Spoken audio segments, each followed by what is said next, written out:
Good evening. This is the November 14th, 2023 regular board meeting of the Palo Alto Unified School District. The board is going to recess into closed session to discuss conference with legal counsel, anticipated litigation pursuant to Government Code 54956.9D2. Two cases. One is PAUSD FD 232401, potential liability under construction contract, and one case PAUSD LD 232405, anticipated claim on behalf of student. Student's name is withheld to protect confidentiality.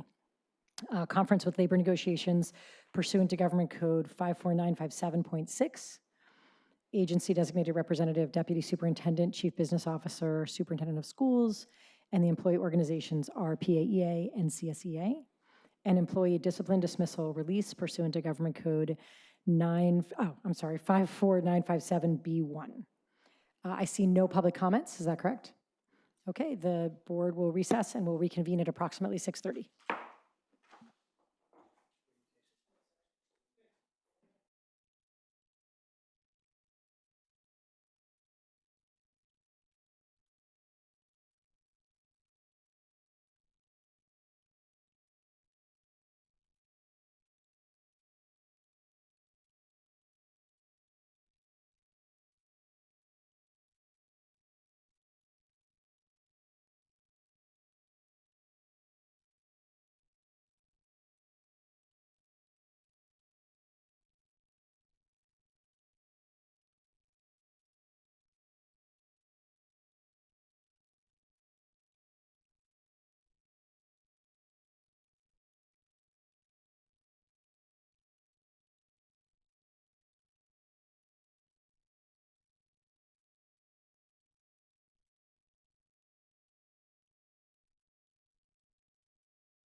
Okay, all right. Good evening. Oh, good evening. This is the November 14th, 2023 regular school board meeting of the Palo Alto Unified School District School Board. The board met in closed session and took no reportable action. Good evening, everyone. Mr. Collins is joining us via Zoom. Mr. Collins, are you there? Yes, I am here. Fantastic. We have his audio. We do not have a video of him. Can I get a motion on the agenda order? What? Thanks. I move to approve the agenda order. Second. Okay, student preferential board vote. Yeah. Mr. Collins? Aye. Ms. Siegel? Aye. Mr. Dura? Aye. Ms. Little-Merrick? Aye. And I'm aye. Great. Okay. Can we start with the student board reports? All right, today I will kick us off. So first, Student Council, 2 weeks ago, we had 3 back-to-back events. First, on October 30th, SEC held our Trick or Treat Trivia event.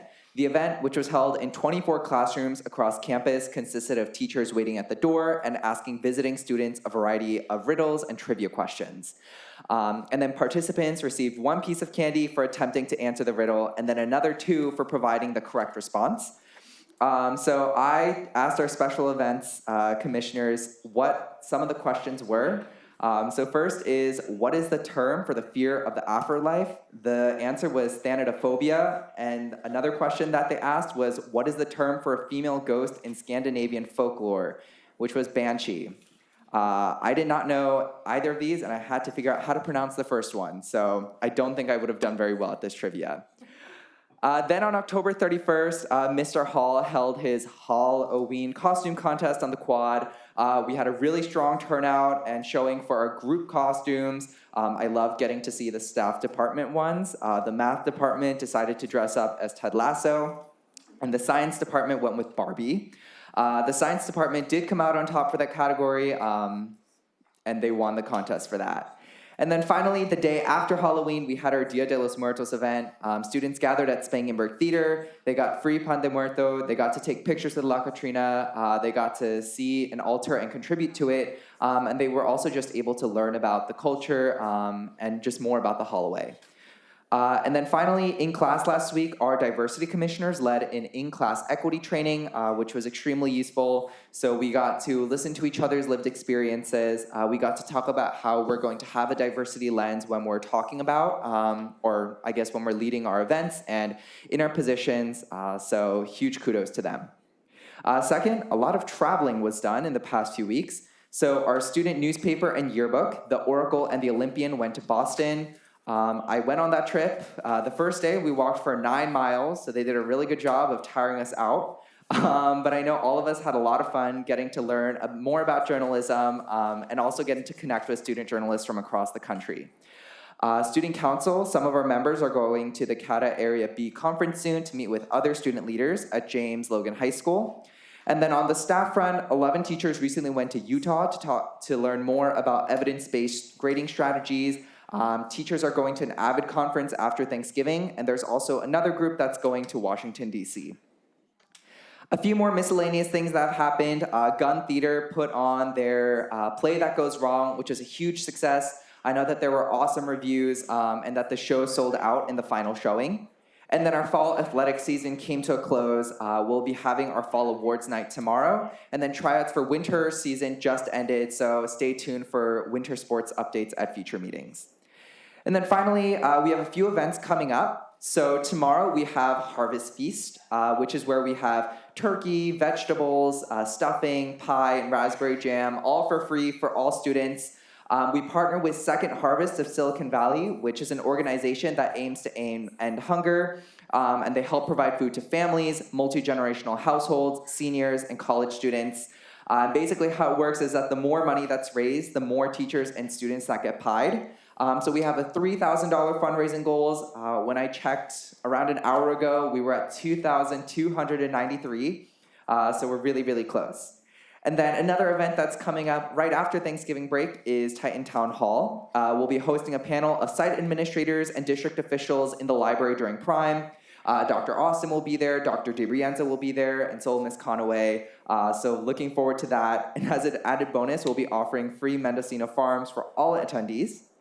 And then on a similar vein, Ms. Stratton wanted us to bring up the fact that Gun's admin team has been continuing to do Titan Talks, where students can drop in during lunch to talk about issues that are important to them.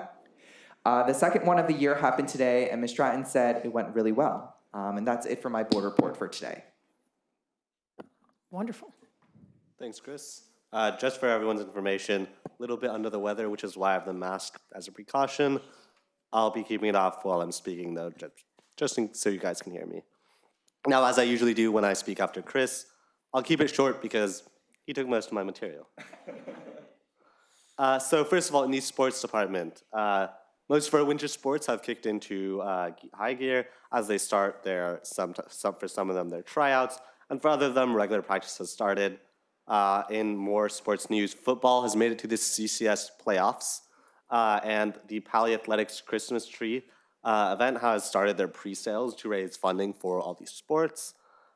Cheer placed second at regionals, and we also had the SC Vol and CCS finals, where Grant Morganfield from our cross-country team won the race for CCS Division II. Congratulations, Grant. And additionally, several of the volley players made the all-league team. It's really great to hear, especially since so many of them made it that I cannot list them all here. In some of the activities, Incubator, Verde, and Campanile, all student newspapers, has started production, which means they're all working overtime late at night, sometimes past 8 a.m. 8 p.m., sorry. No Pali student is getting up that early for journalism. It's just not worth it. Additionally, Beginning Journalism has started most of their projects for dual enrollment. In VAPA, auditions for Hamlet in the spring has started because they also had The Birds, their current play, with their closing night being this Sunday, and they've had a total of 5 shows. In the student life and student government, the freshmen in the team program had their Yosemite field trip last week. They were all very excited about that. And in the Halloween vein, Valley had its trick-or-treating and costume contest, which means everyone who was dressed up got 2 pieces of candy, but even if you were too lazy to dress up, you still got 1 because consolation prizes. Every class also had their own event. Freshmen had cookie decorating, sophomores had chocolate strawberries, juniors had Rice Krispie pumpkins, which were way more effort to make than we thought they would be. Seniors also had pumpkin decorating because they're stealing our thunder. Just kidding, the seniors are great. RISE, which is our consent education program, got almost 30 educational facilitators with training starting during and after Thanksgiving break so we can make Pali as inclusive and as safe of a campus as possible for all students. The thrift fair happened over the past 2 weeks with people able to get a bunch of clothing items and various other items for low prices. Well, we've also had Thankfulness Week at Pali. We've had a bunch of events in order to promote the spirit of gratitude. And that's it for me. Thank you so much. Dr. Austin, Superintendent's report. All right, we'd like to get back in the tradition of starting the meetings with a quick student video. So tonight we have Myra from Gunn High School.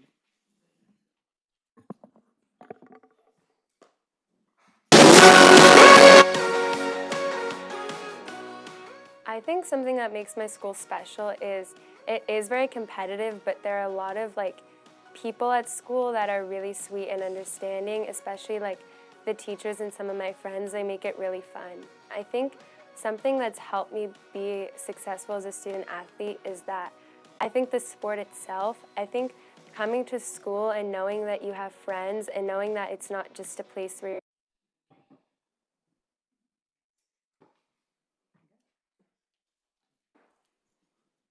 Well, it was an abrupt ending from Maya, but it's okay. Don't worry about it. We can maybe even re-show that at the next one. It's no big deal. That was this whole project it's a bear of a project, but it was totally worth it as far as just getting the student voices. It's such an exciting thing for us. So we'll bring that back another time. No big deal. Let's go on to the last couple of points for my report tonight. Number one, I'm kind of excited about tonight because you're going to see MTSS explicitly called out for one item, but woven into several items throughout the night. So it's really showing that it's not just a thing, it's starting to become a fabric of the district, something that maybe had a slower start than any of us wanted, but it's really picking up some nice steam at this point, so we're excited about that. Also, just a very quick foreshadowing, a group of us took a trip to Foothill College last night in the afternoon, and the potential that we have there to do something very special with an evolution of our middle college program is one of the most exciting things I've seen in quite a while. And I'd like to thank, obviously, Dr. Che for her work on that. But I think there's going to be a lot of people that are involved in making something really special up there in a district that can benefit from having different paths for students when they reach the high school level for a variety of different reasons as well. So some really great energy up there. I'd like to get board members up there when we can to do a little walk around and talk a little bit more about potential. And we will certainly have an agenda item coming up not too far off to start talking about things because I think this is going to be ready to launch in the fall. So very, very excited about where we're going there. That's all for me tonight. Great news, and thanks for the video. I love the videos. Okay, we're moving on to staff reports, and our first one is an equity update from Palo Alto High School. Yes, Ms. Conaway, are you going to introduce? Yes, thank you. Good evening, everyone. I am pleased to introduce the team from Palo Alto High School to share insights and advancements related to our equity-focused goals.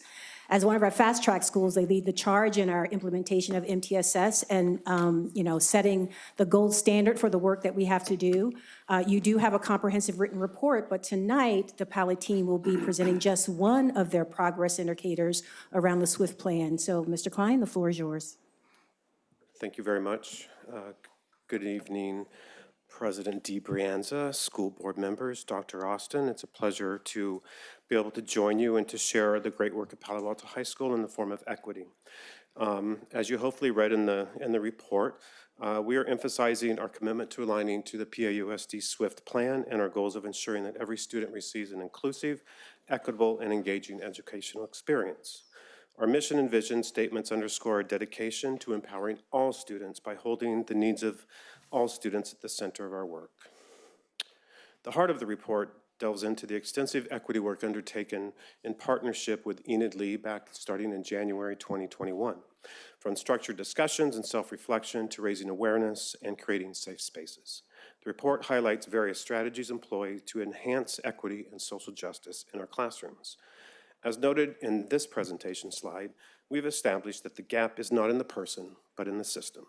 The remainder of our presentation will focus on the work that the PALI staff has done to understand the systems that serve as supports or barriers to our goal of getting students what they need, when they need it, and how they need it.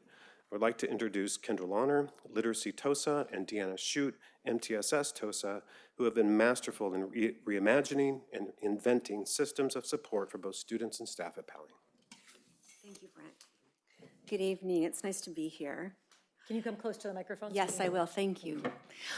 Literacy work is equity work. And at PALI, we're aiming to grow readers in every classroom. One book, one pen, one child, one teacher can change the world. We do a systematic review, a data review. It's driven by our MTSS structure. And mostly right now, to put that literacy work in every single classroom, we're responding to our iReady diagnostic data. We're focusing on general education classrooms, prioritizing in-class supports, and seeking linguistic and cultural inclusion. Deanna? Great. Yeah, thank you, Kendall. Good evening. Right there. Great. In the last school year, PALI has worked to refine our multi-tiered system of supports to better serve our students. We've sharpened our tiered support system, ensuring that each level, Tier 1, Tier 2, and Tier 3, has clear roles and functions. Our meetings are now more structured, directly supporting our MTSS objectives. Every other Wednesday, our student intervention team gathers to address specific student needs, while our MTSS leadership team meets biweekly with a dual focus, analyzing school data for group interventions, as well as refining our systems tiered supports. The referral process for teachers has been streamlined for efficiency, and we've placed a renewed focus on enhancing our Tier 2 supports, particularly through programs like Focus on Success, the Learning Innovation Hub, Math Intervention, and a new check-in, check-out system. Click one more slide. Professional learning communities, or PLCs, are pivotal to our Tier 1 strategies, and we've restructured these groups with an equity lens. This includes professional development sessions for teachers, developing teacher leadership, and engaging in common formative assessment cycles to improve student learning outcomes. Additionally, our use of iReady data has become more integrated with classroom strategies, aiding in data-driven decisions for student literacy needs. As a result of the collaborative work done at PALI over the last few years, we are very proud to have joined our district MTSS team as a fast-track school. Most importantly, I want to acknowledge and thank the Palo Alto High School staff for not only being vulnerable in the conversations, but be willing to take the next steps in experimenting, observing, reflecting, refining our work so that we create systems that not only affect and are for individual students of need, but also work for all students as well. We're excited to continue working towards our vision of keeping the students at the center of our work.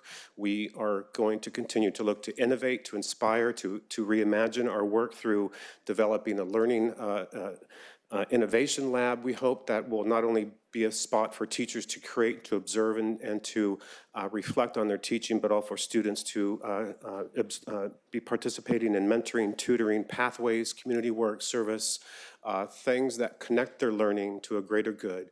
And that's our ultimate goal, is to have students leave Palo Alto High School knowing that their education has been whole and sound, but also adapted to their individual needs, and so that they can be successful in the world beyond Palo Alto High School.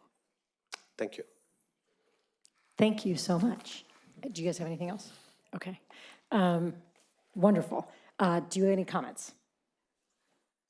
Sure. I wanted to thank all three of you for your work on equity, and especially for the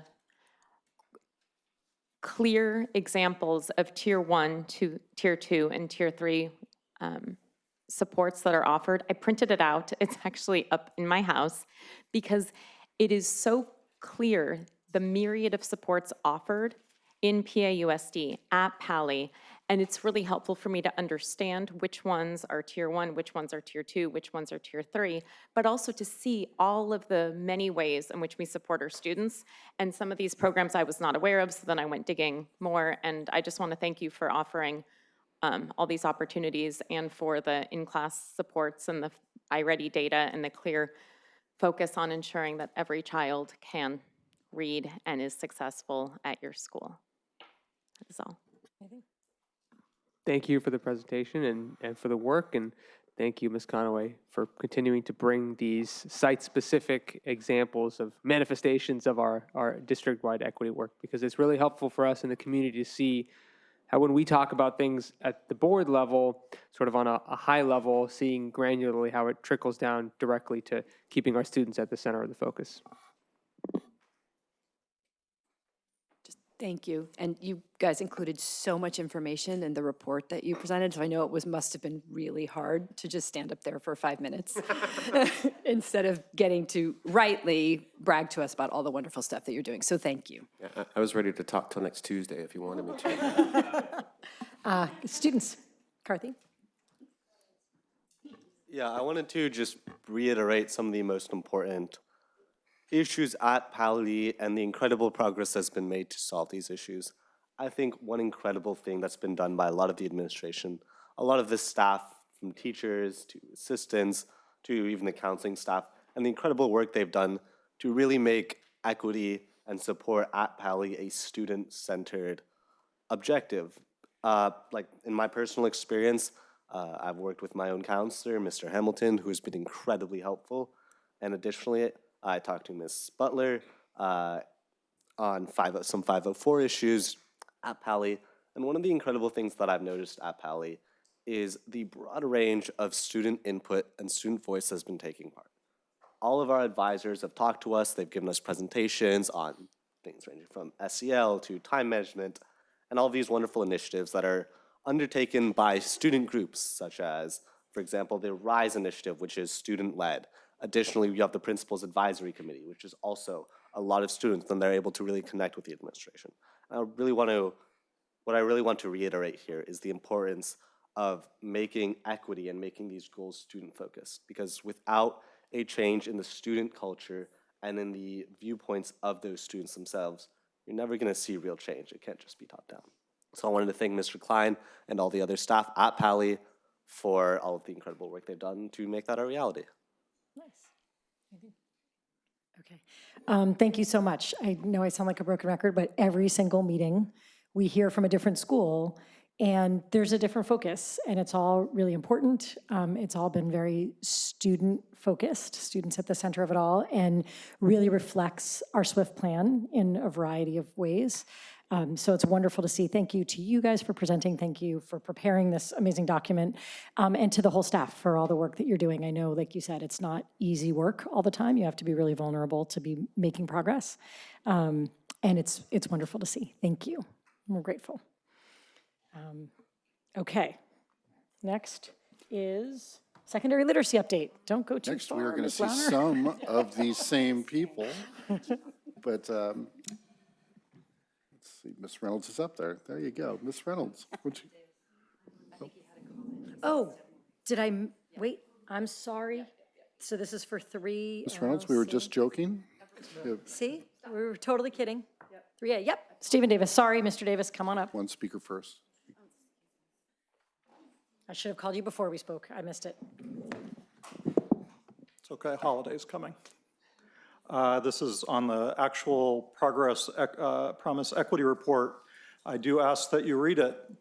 I would actually note one thing on the verbal comments, which is when we make a big point of calling out general education for literacy, do you know what I hear?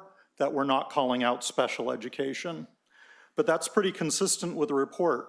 There is no data on the students with disabilities or socioeconomically disadvantaged students at Palo Alto High School. There are 190 students with disabilities and 197 economically disadvantaged students at the school. If you look at the numbers for where there is performance data provided, there is huge disproportionality for Hispanic students in terms of Ds, Fs, and no marks given, with numbers largely getting worse from last year to this year. The numbers that I have are Hispanic students represent only 14.2% of the population, but 38% of the Ds and 47% of the Fs. I hope we can do better going forward. Thank you. Thank you. And just a note to my colleagues, Mr. Collins has said that he will speak up if he has a comment on an item. I don't have to keep calling on him. So I expect that he will. We will hear a voice from above. Now, if we can come back to 3B. We are ready for you now. And colleagues, remind me, there are 2 comments for this item before we talk. Oh, okay, thanks. See, this is what I have here.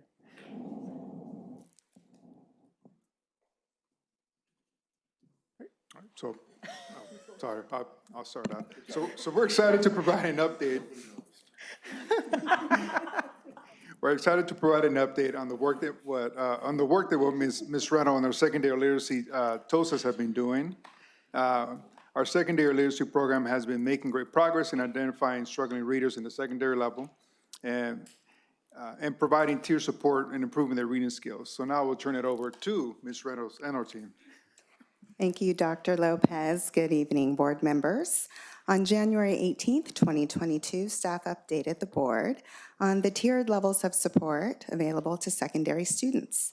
Tonight, 2 of our 5 secondary literacy TOSAs, Kendall Launer from Palo Alto High School and Tanner Ziegelman from Fletcher Middle School, will provide an update on the literacy efforts occurring at the secondary level to increase literacy achievement for all secondary students. So as Danae mentioned, Kendall and I are lucky to be a part of a much larger team, and that includes Diane Darrow, who is at Green Middle School, Nicole Menashe, who is at Gunn High School, and Bryson Peckinpah at JLS, as well as Lindsay Cohen, not Lohan, who is a reading specialist over at Pally. And we also want to acknowledge all of the teachers at all of our sites that are doing all this work. Thank you. I think the first thing in our work with adolescents is to understand what secondary literacy work looks like. So there's two definitions that are key. Literacy is a skill to engage with knowledge systems and subsequently interact competently and purposely with those knowledge systems. Reading comprehension is the skill to make sense of what we read, the skill to work with those knowledge systems. Yes, and so we wanted to pop right into this idea of our reader's identity. Adolescents have a reading identity. There are three things that are super important to remember. Our secondary reader's identity results from experiences as an insider and as an outsider, the connections to the material each encounters in their classrooms, as well as literacy supports and encouragement that they've received throughout their lives, both on our campuses, in their community, and in their homes. Tanner? Yep. We also have some additional tools that have been very helpful in helping us determine this unique reader identity of students, and part of that is iReady, which has been a massive win for the secondary level this year. We also have the panorama data as well as teacher observations, which we value. And so right now I want to talk a little bit about what secondary educators are doing in all of our classrooms. We have primary schedule support, which is programmatic support from the sites, team talk classes, size capped classes, literacy TOSA FTEs, as well as some CSACE funded reading specialists. Our needs-based professional development support speaks to our work, our training with reading apprenticeship, our team meetings monthly led by Ms. Reynolds, our literacy PLC meetings, dyslexia training, Orton Gillingham, annual conferences, and then our staff development days. Tanner? Yeah, and then so much of the instructional and curricular resources that we have look like in-class supports as well as small group instruction, and depending on a reader's profile or reader's identity, they might be receiving additional support in AVID, FOS, and academic planning classes, and that varies from site to site. In terms of curricular resources, we are continuing to encourage and enforce the usage of embedded browser supports like Snap and Read, CoWriter, and Google Read and Write. These are embedded in all student Chromebooks, and then for our high schoolers that don't use Chromebooks, these can be found accessible to them through Schoology. We also have Learning Ally as well as our iReady resources, including personalized lessons, intervention lessons, and instructional resources. So you can see that we are working hard to address the needs of our students who haven't been able to benefit from our learnings around structured literacy and how the brain learns to read with this newest research that's been coming out. And we're continuing to look for a dyslexia screener that goes beyond third grade. That's an area of focus for us as a team.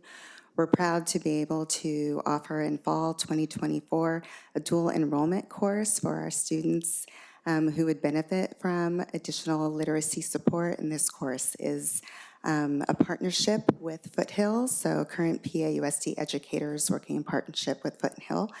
And we continue to really work in collaboration together, learning from each other, really learning from the data on our students and really looking at what our students need and creating a system that meets the needs of our students rather than trying to fit our students into the system, and providing our learners what they need so that they can be college and career ready because they're literate. Thank you. Thank you so much. We do not have any comments for this item, so I'm going to go right to our colleagues. Thank you, Mr. Lopez, Ms. Reynolds, Ms. Lahner, and Mr. Siegelman. I would just like to call attention as we embrace evidence-based grading to ensure that there's time for teachers to learn from student work, to inform instructional practices. This is very important, and I just want to call that out. Thank you so much for your presentation.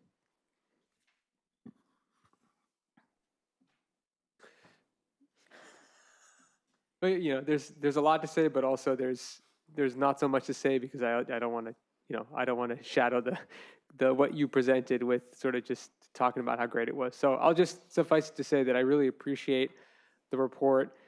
As I've said every time you've come up here, I sort of want to say less after you present because I just want you to run with it, because I think that the direction that you all are taking things is such a departure from historically where we've been. That's all I'm going to say. Ms. Lederer? So I have some questions.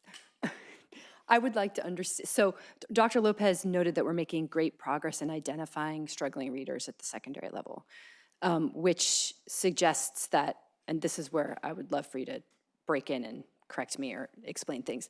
I'm assuming some kids are coming into secondary with IEPs, identified learning deficits, so they're already identified, presumably getting the supports that are outlined.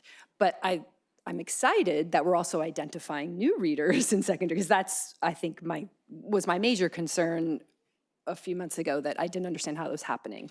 And it doesn't sound like we have a universal screener yet. Fine, sounds like, so can you walk me through that? Are we using iReady? Is everybody using iReady? So is this sort of like every student's getting iReady at the beginning of the year? How's that working? So that is new this year. So there are two pieces. So the universal screener I mentioned in the presentation is for dyslexia. So we don't have that yet past third grade. This year was the first year where we did actually administer iReady past fifth grade. So we did administer to all students grades 6 through 12, so that we could get a sense of where all of our secondary students are as readers. So yes, we did have information from fifth grade going into sixth grade, right, with our end of year assessment for our middle schoolers, knowing where they were at the end of year.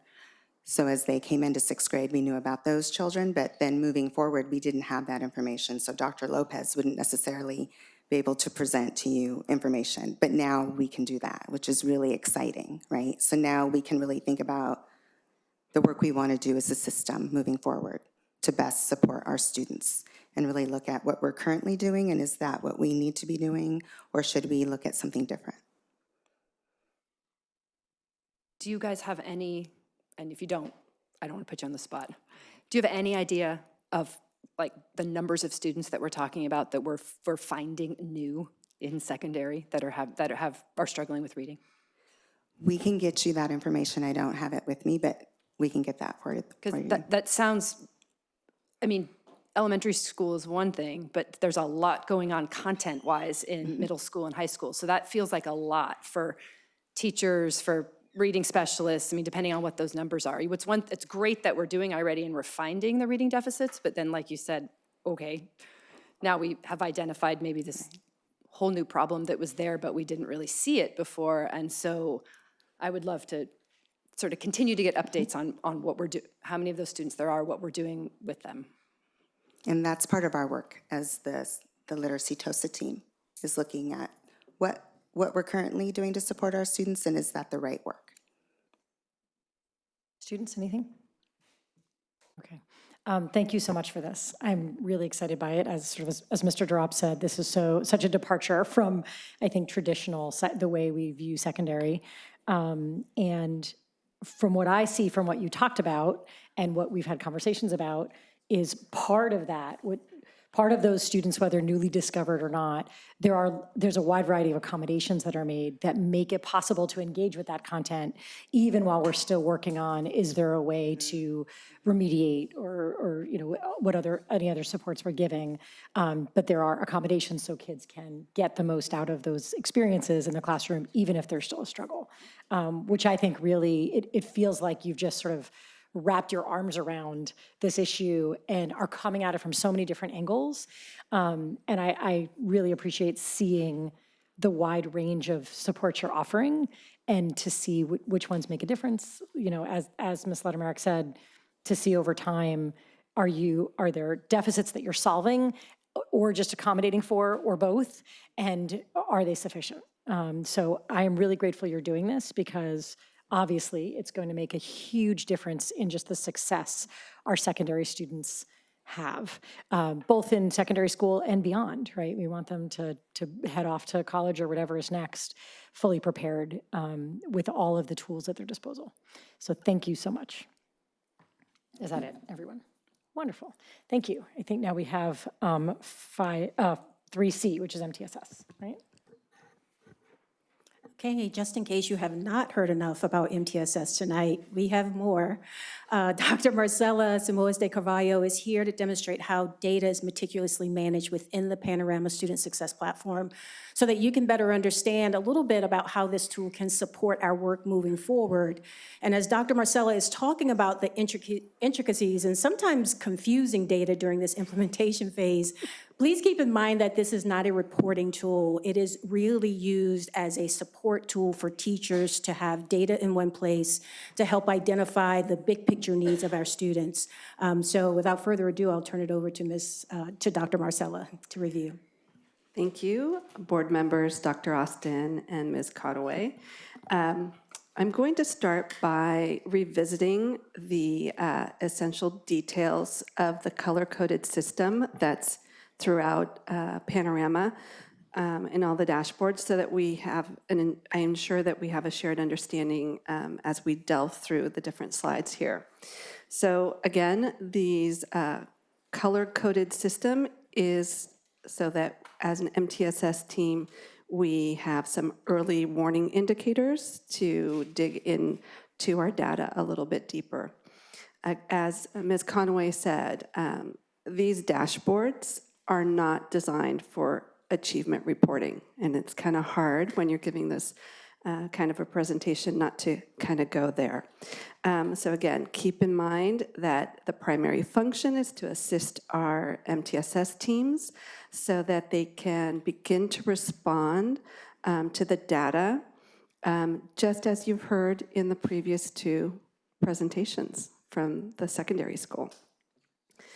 And one last point, as you see me go through the different slides, you're going to see that some of the data fluctuates, and it fluctuates because it's based on live data that's refreshed nightly. So depending on when this data was pulled and put together, you might see some fluctuation.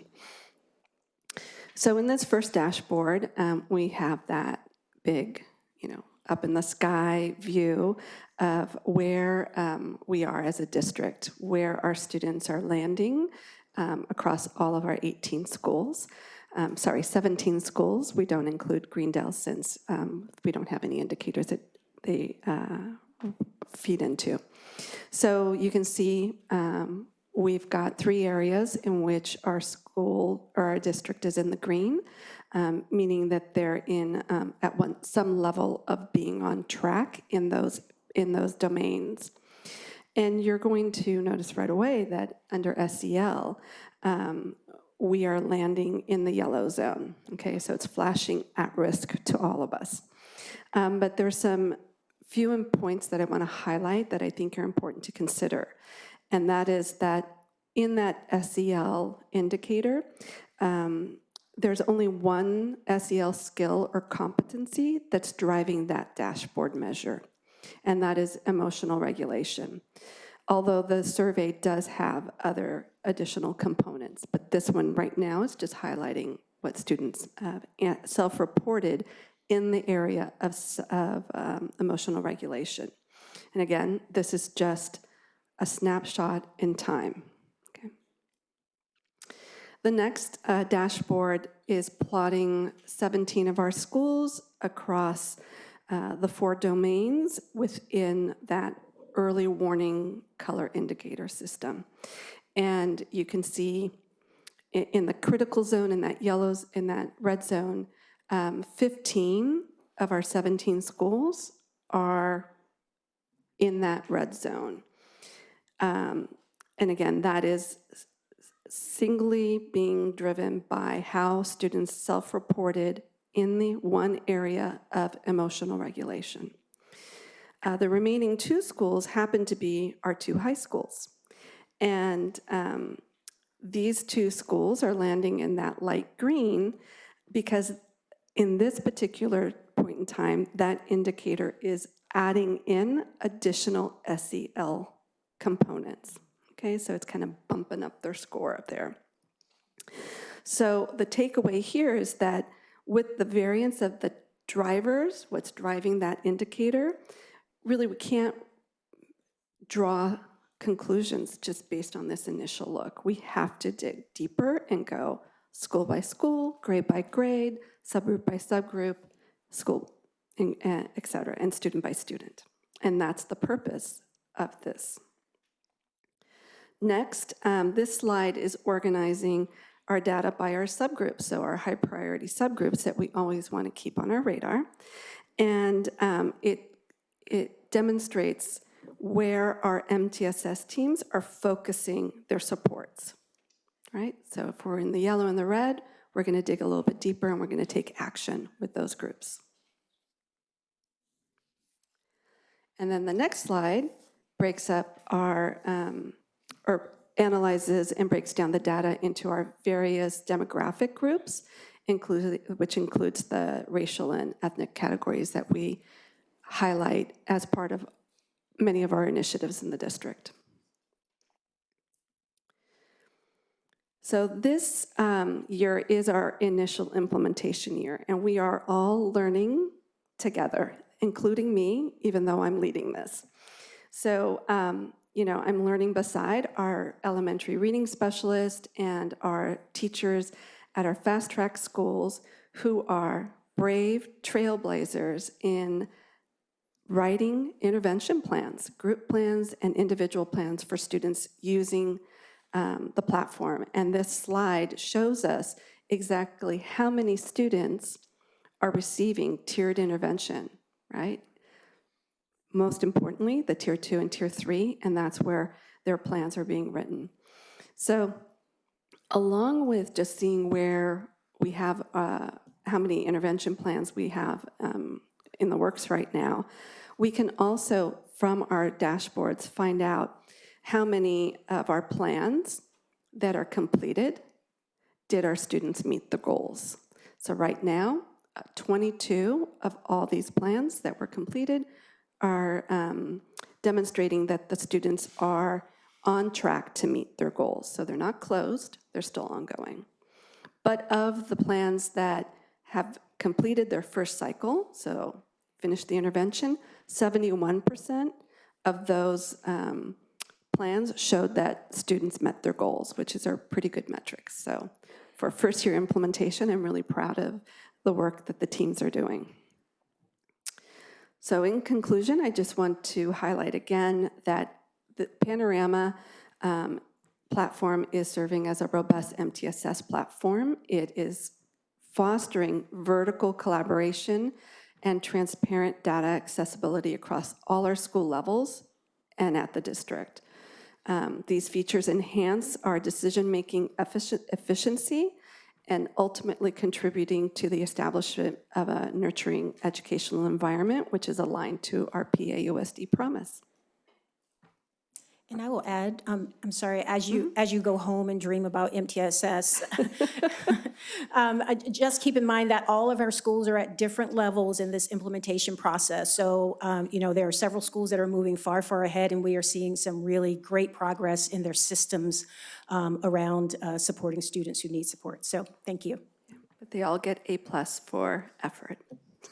Thank you so much. I think before I even go to my colleagues, it's wonderful to be making this progress with MTSS, right? It has long been sort of on the wish list, and then it was happening, but it was just starting, and now we've got dashboards, and we've got evidence, and we've got numbers of students that there are plans with and whatnot, so thank you. Hope you don't mind that I took that privilege there. Ms. Siegel, do you have any comments? Yes. First, thank you for the presentation. And my question is, I see. Oh, yeah, okay. I mean, finish your comment, and then I'll go to our comments. Oh, that's okay. We can wait. Yeah? Okay. I didn't even get to say. All right. So we're good. Stephen Davis and then Terry Baldwin. Oh, are do our I two move? commenters. Okay. Yeah, I know, Stephen, I'm really not ignoring you on purpose. The spreadsheet's really You're getting coal for Christmas, Jenna. Thank you for the focus on MTSS.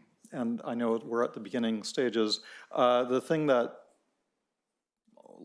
leaps out at me is looking at which groups are in the funnel in terms of disproportionality particularly. I know it's the first time we're seeing the funnel.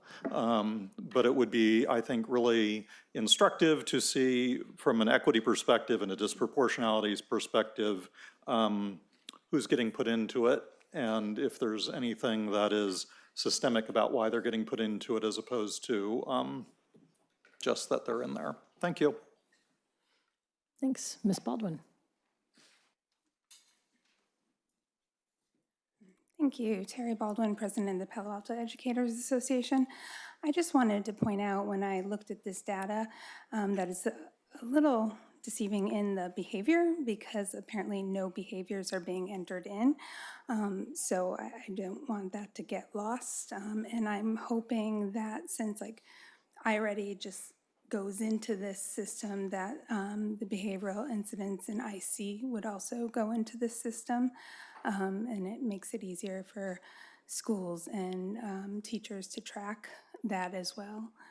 So it looked great, 100% of no incidents, but that I know that isn't the case. So Yeah, thank you. just to clarify, I believe that what we were told right here was that it's a snapshot in time, and it just so happened that that day, that week, whatever, that.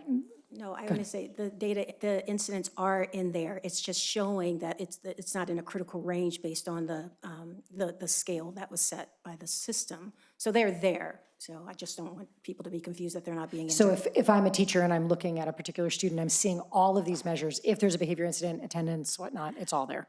I have been told they're not being put in, Oh, is what well, I'm cool. telling you. So that's why I said it looked.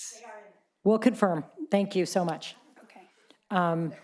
Okay, we are confirmed. It's confirmed. They're in there. Okay. Nope. Yeah. Okay. Ms. Siegel, back to you. Yeah. My question was, I see that only 22% of the plans are on track to meet the intervention goal, and only half are currently up to date. Can you help me understand at this time? Sure.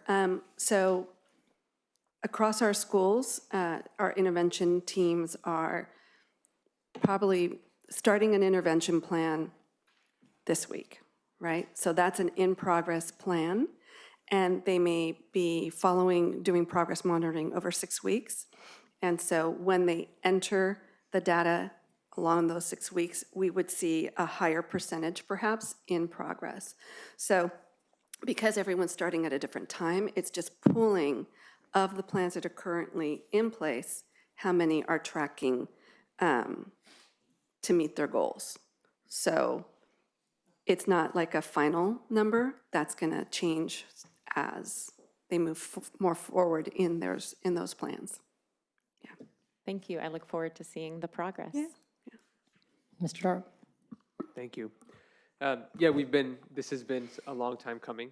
It's fantastic. And because we're starting out here and we're gathering data, one thing I want to emphasize is that qualitative data is as important, if not more important, in this area as quantitative data.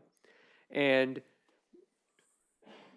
the SEL feedback is really seems to be the only pure qualitative data that we're getting, at least on the front end because, I mean, there is a mix, but we're looking at number of behavioral incidents, we're looking at attendance figures, and that's great. I mean, we need to look at all that stuff.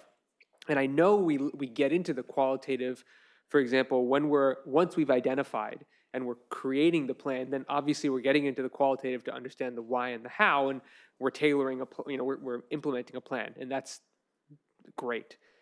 From our perspective, my perspective, as we as a board over the last 5 years have set up these, I think, really great systems for equity.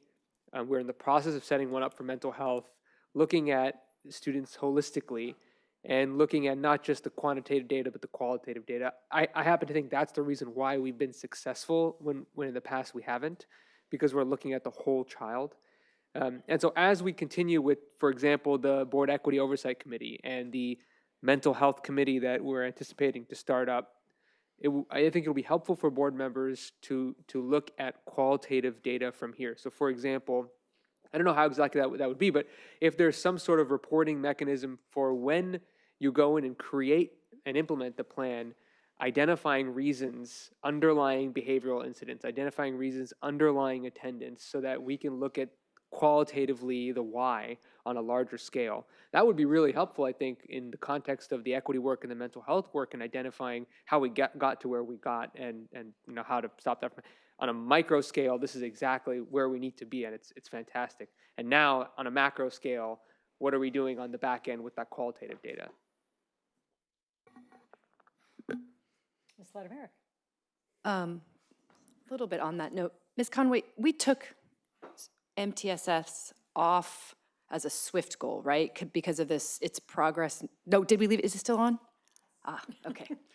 I'm glad. I thought we took it off because it was a process, sort of the process to get us to the outcome. We actually elevated it to one of the major domains under student supports. Fantastic. Because my question was going to be, this is the initial stages. Thank you, Dr. Marcella, for clarifying that. And I think that's why we see things like a very small number of students in Tier 2 and Tier 3, right? I mean, obviously, in 9,500 students, we have more than that. But that's just, there aren't very many schools with data in the system yet, right? So this is sort of like looking at, not only is it looking at early data, it's looking at partial data.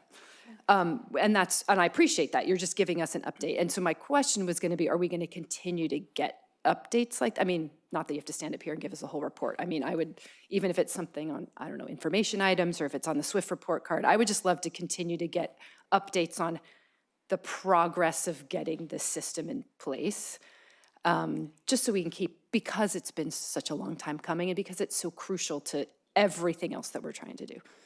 So I don't know if you have to answer me now, but just please, I would like to continue to get updates on it. Thank you. Student board reps, do you have any comments or questions? Okay, great. Thank you so much. Thank you. I found this whole thing really interesting that, one, it is sort of an introduction to the dashboard, which is very informative. Also to see the data that are initially in the dashboard, knowing that it's not completely complete yet, and it's a snapshot, and there's all kinds of, sort of explanations for reasons why we might be seeing what we're seeing, but also seeing that all of the elementary schools listed this emotional regulation as something that they self-report that they're still working on. I mean, in one sense, it's elementary school. I would expect that they're still working on that. I think some of us are still working on that. But when we're thinking about what we're spending our time doing in elementary school, right, this is clearly a huge indicator of success in school, success in life, all of it, right? Self-reflection, right, of how students are thinking about themselves as people and as students. So clearly this is really important, and I'm really curious to know whether it comes back to us or whether you're just doing it, but what does that mean? It is just an initial data point, and it will probably change over time, but what does that mean as we're using a new SEL curriculum in elementary schools? What are we spending more attention on this? Are we gonna see how this first year of second step, is that what it's called? Goes. So I'm curious about that one.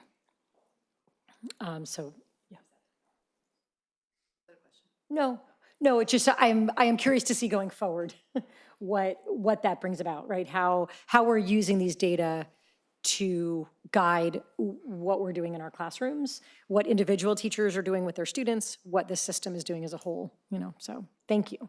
I think it was really interesting. So we are moving on to open forum. We have a lot of commenters, so that'll be 1 minute each. As a reminder, I know we talked to some of you about this. Just about anything having to do with math is going to fit under the math item. We talk about middle school, we talk about MVC, we talk about laning and acceleration. I would be surprised if there were something that fits under open forum and not under the item. So if you put in a card to talk about math and now you are hearing that I think it's going to probably go under the math item, feel free to go in and switch it. Otherwise, when I get to you, I'll cut you off if you're talking about something that's going to fall into the item, as we talked about last meeting. And otherwise, I assume these are all about different topics. So I will call names 3 at a time. Come on up. If I say your name incorrectly, when you get up to the microphone, please say it correctly for the record so that I learn how to say your name correctly. We have Nikki Hedapur, Gabe Chakmachi, and Miriam Taibbi. Looks like there might be a group. Yep. Yeah, they emailed about it before. I see more than three. Hello? Okay. Okay, you've got 1 minute. Okay. My name is Nikki Hidarpour, and I am an Iranian American attending Palo Alto High School. I recall my experience growing up here as follows. In 6th grade, I noticed the disgusted glances exchanged by my classmates when we started discussing Iran. In 7th grade, I noticed how my dad got shooed away from a store for speaking Farsi because it would scare away customers. In 8th grade, I started getting called a terrorist by my classmates. In 9th grade, I tried to confide in my friend about how I hated being called a terrorist, and she responded by saying, "Well, is that not true?" In 10th grade, I was called a sand N-word by a peer. And in 11th grade, I had to file a Title IX report due to the discrimination I experienced as an Iranian American. Stepping into 12th grade, I've committed to initiating change. Here, alongside other Middle Eastern and North African students, we ask you to hear our voices and address our concerns about including Middle Eastern and North African studies in the ethnic studies program. Thank you, Nikki. Next we have Gabe, then Miriam, and then Dina, Dea. Can I start now? Or? Yes, go ahead and start, and they'll start the timer when you start. Thank you. In order to truly understand the need for the inclusion of MENA studies in our curriculum, I'd like to delve into the experiences of my father, an Arab American who grew up facing extreme discrimination in the United States. Emigrating from Iraq, my father faced insidious racism, ranging from comments about his religion to overtly racist attacks. His educational journey was full of biases, with school authorities forcing him to stop speaking Arabic and threatening to enter him into a special ed class if he didn't. These discriminatory encounters extended beyond the classroom, manifesting in derogatory comments by teachers and overt bigotry in the workplace. The post-9/11 era further intensified the challenges my father and other MENA individuals faced. Discrimination affected his job opportunities and thwarted his pursuit of a Fulbright scholarship. When he applied for the scholarship, he was told he looked too much like a terrorist to impress the panel. Adding MENA studies to our curriculum is not just an academic exercise, it is a commitment to addressing the real and pervasive challenges faced by individuals like my father. By delving into the rich history, diverse cultures, and significant contributions of the Middle East. Thank you, Gabe. Miriam, then Dina, and then Anna Gergo. On November 3rd, an Arab American student was targeted in a hit-and-run hate crime at Stanford, leaving them in the hospital with eternal bleeding. The assailant, driven by hate, shouted "F you and your people" before committing this act. What makes this so chilling is the sheer proximity to our community. The victim was simply wearing a shirt with Arabic writing. It forces a stark realization in the MENA community. That could be any one of us. This recent wave of hate in the U.S., like the stabbing of a hijabi woman, Sabrina Yahya, and the murder of 6-year-old Wadia El Fayoum, highlights a troubling reality. Our identities, our culture, our faith make us targets, even when we try to blend in. The color of our skin and our features we were born with mark us as other.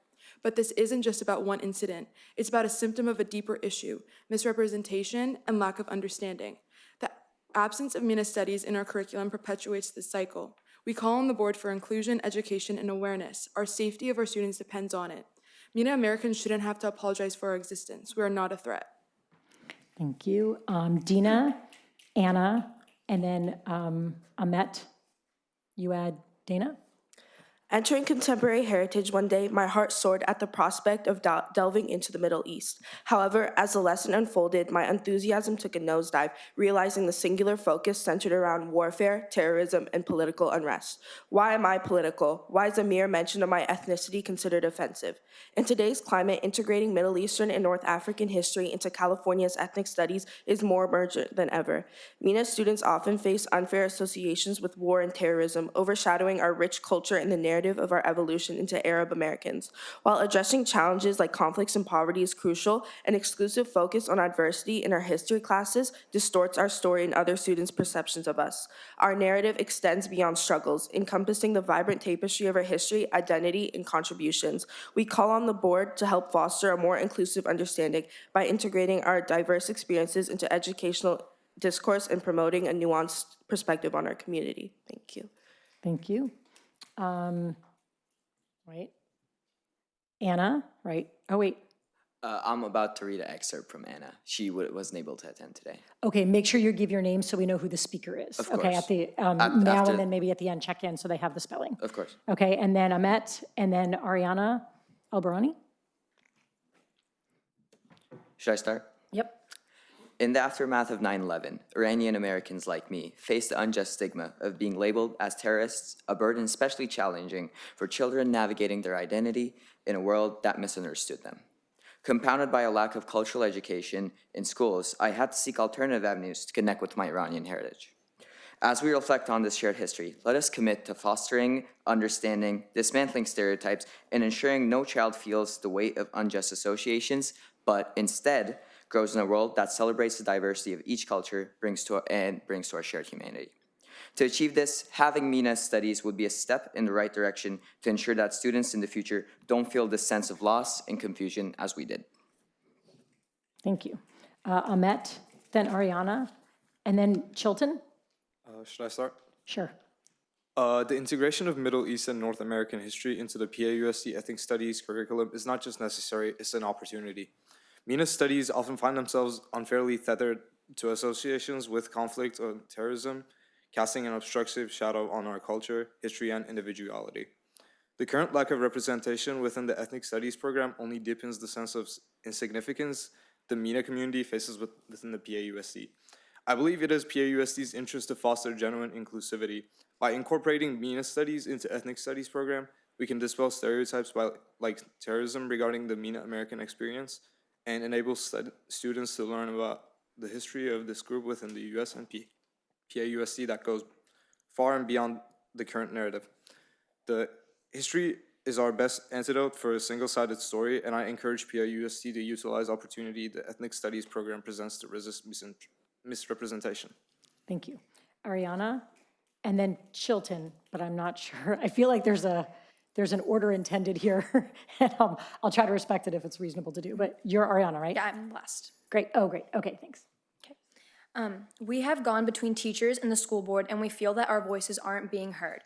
Real action has yet to be taken, and we urge the school board to agendize MENA studies.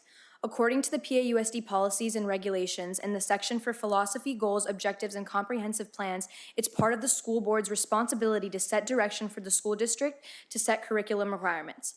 I feel silenced as a student, and I feel as though the people who should be protecting me and educating me are shunning away my hardships and saying that they aren't as important as others or too controversial.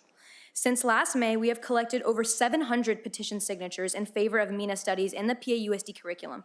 MENA Americans have been here for generations, and our contributions to American society and culture deserve to be taught about within the school curriculum. We are not an Oriental or foreign idea. We are also Americans. For decades, the white label silenced our people, but with the Biden administration proposing to classify MENA as a minority by 2030, it's time to break the silence. It's either now or then. Thank you. Thank you. Chilton, are you Chilton? Yeah. And then after Chilton is Arden Lee, and I think that's all of our students. Are there any other students speaking at open forum before we go to the adults? Okay, so Chilton, and then Arden Lee, and then I'll go on to the grown-ups. Yeah. I want to talk about excessive PDA, which stands for public display of affection. And I think that this excessive public display of affection at school is disruptive and distracting for peers around us. Because earlier today, even I experienced PDA during my class, and I thought it was quite disruptive. I couldn't really focus during class, and I felt quite uncomfortable. And also, I feel that it disregards of other people's cultures, because some of other people's cultures may vary in norms of affection, and I think that we should try to be universally accepting. And I think that it can be inappropriate for people who are emotionally and socially still developing, and it can just overall in general lead to discomfort, awkwardness, and be a distraction. Thank you. Arden Lee. And then, sorry, what's going on here? Miriam Haq, H-A-Q, Sumaya, R-T, Arfi, and then Ellen Mecklenburg. 50% of students in PAUSD who are suspended have diagnosed cognitive disabilities. Not only is this a consequence of having an understaffed, underfunded aid program, but it creates a toxic generalization of mental disabilities. It is shameful and heartbreaking to listen to my peers casually insult these students. Excluding them from normal classes at Gunn creates a breeding ground for bullying and harmful prejudice to form. Placing these students into specialized classes equates to placing a Band-Aid on a gunshot wound. Neglecting to integrate these students into essential core classes creates negative stigma around these students as their peers are taught to treat them differently. Thus, tonight I urge you to recognize and evaluate the ramifications of discarding the integration of special education programs. Thank you. Thank you. Okay, Miriam. Miriam, Sumaya. Wait, did I? Oh, someone's been removed. Someone's been moved somewhere else. Okay. Miriam, Sumaya, and then Stephen Davis.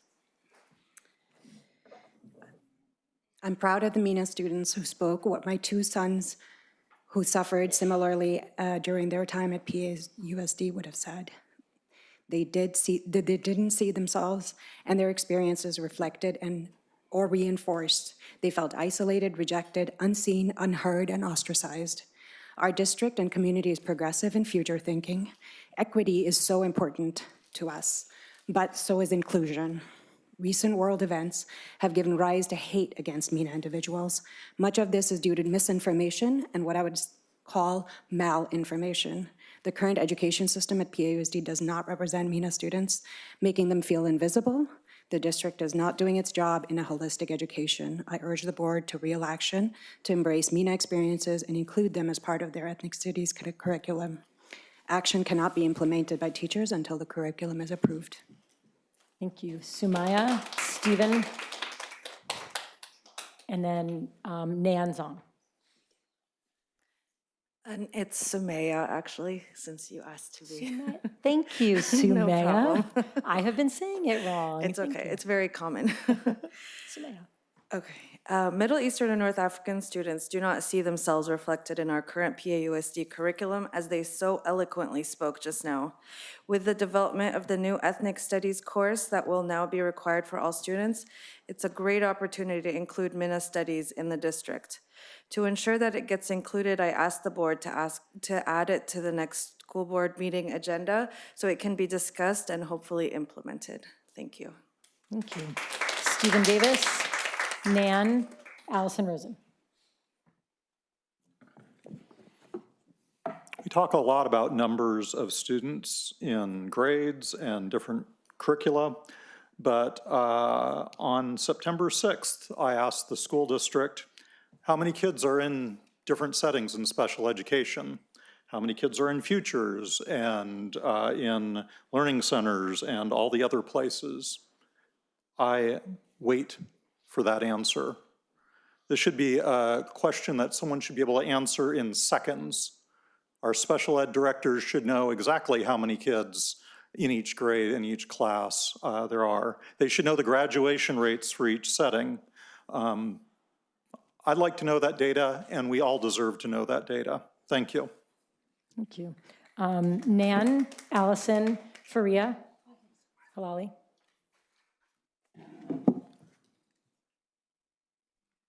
Hello, my name is Nanjong, and today, on behalf of hundreds of Palo Alto residents, I come before you to address a matter of great importance, the need for more transparency in college admission.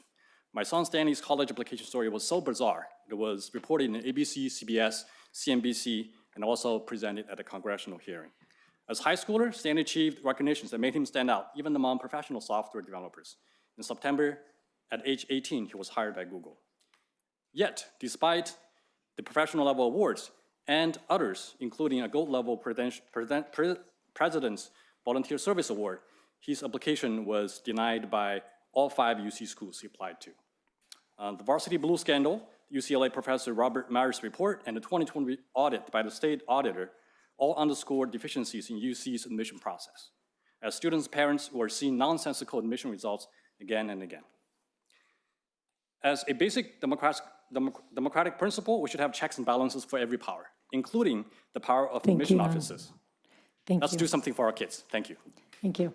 Allison, Faria, Usman.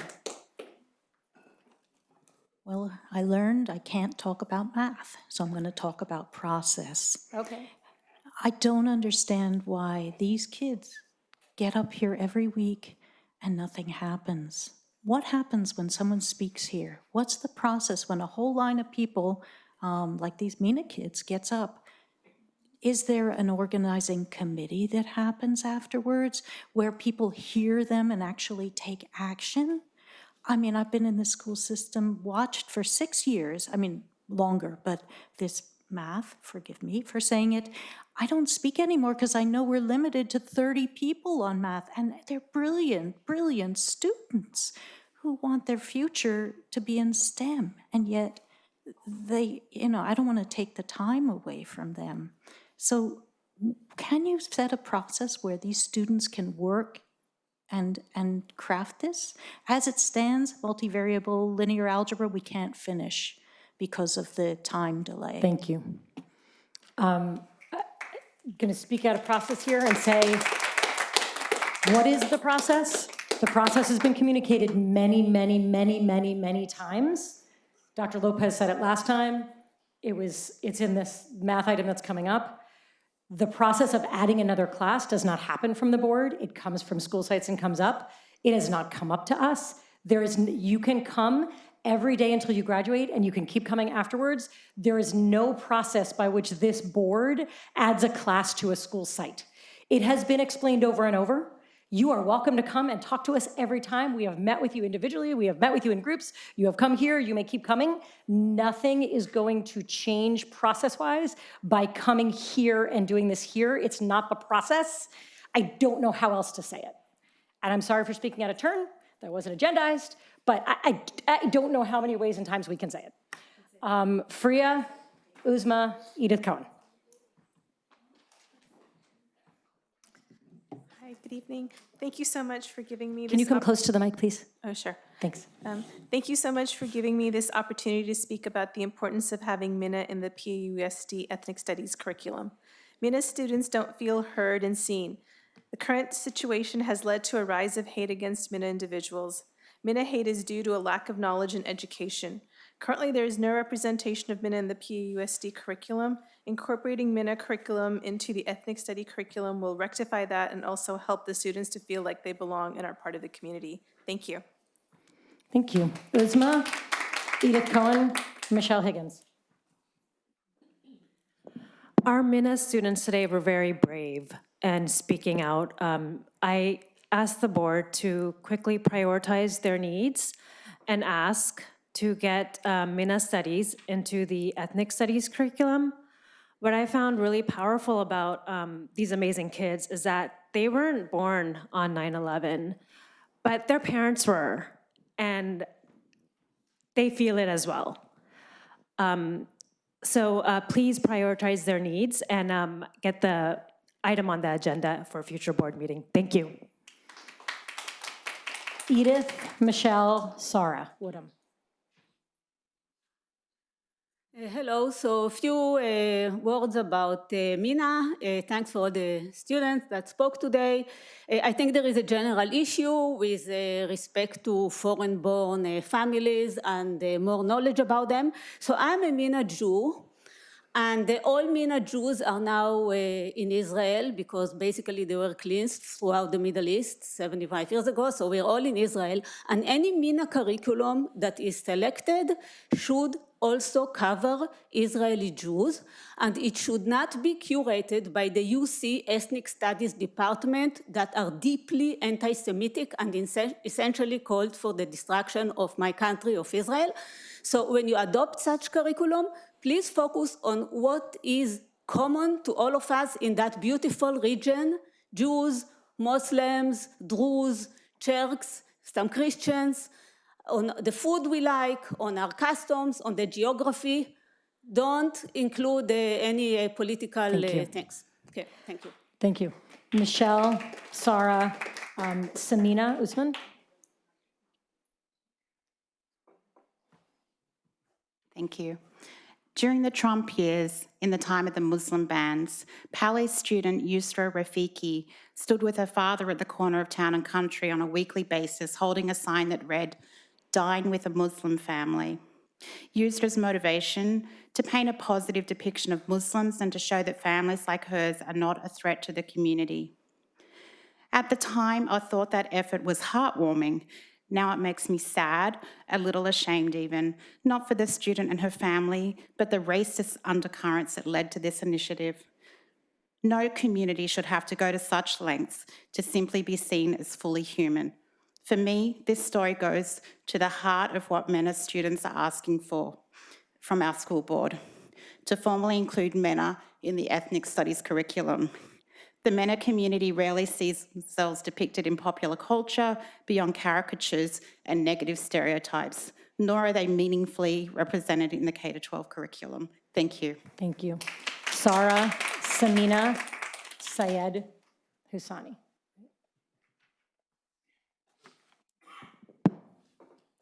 Hi. With a few resolutions behind us, and as we work to understand and provide broad-based education to our students, I'm really happy to support this fantastic group of MENA students here, who I've only gotten to know very recently, in their effort to have MENA studies included in our ethnic studies curriculum.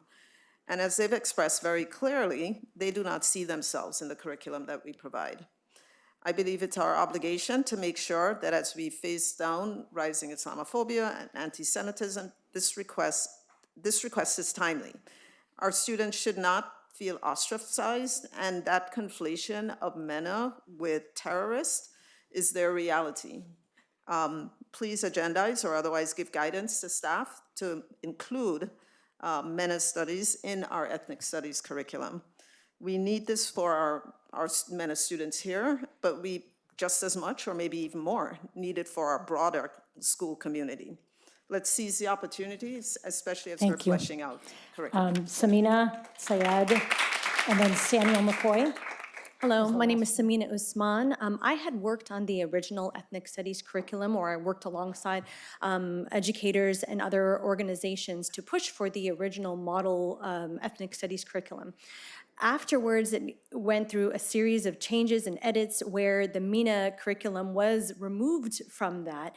And as you hear from so many of the students today, the ethnic studies curriculum does not reflect what the MENA background. And so I urge you to incorporate that again, look into the liberated ethnic studies curriculum. There are study guides and information that you can draw upon in order to incorporate that into your studies, because this is definitely much needed, and especially during this time with the current political climate, we need to make sure that students feel like they're safe, feel that they're heard, and that they're reflected in the curriculum. So I truly urge you to incorporate MENA studies in the curriculum. Thank you. Thank you. Syed, Samuel McCoy. Hi there. This is Syed Hosseini. Just correcting my name. Oh, thank you. Hello, everyone. Thanks for giving me an opportunity to speak. I'm here to support the inclusion of MENA inclusion in the ethnic studies. These wonderful kids are going to grow up and become CEOs and executives of companies that will be generating wealth for our nation for hopefully many generations and many decades onwards.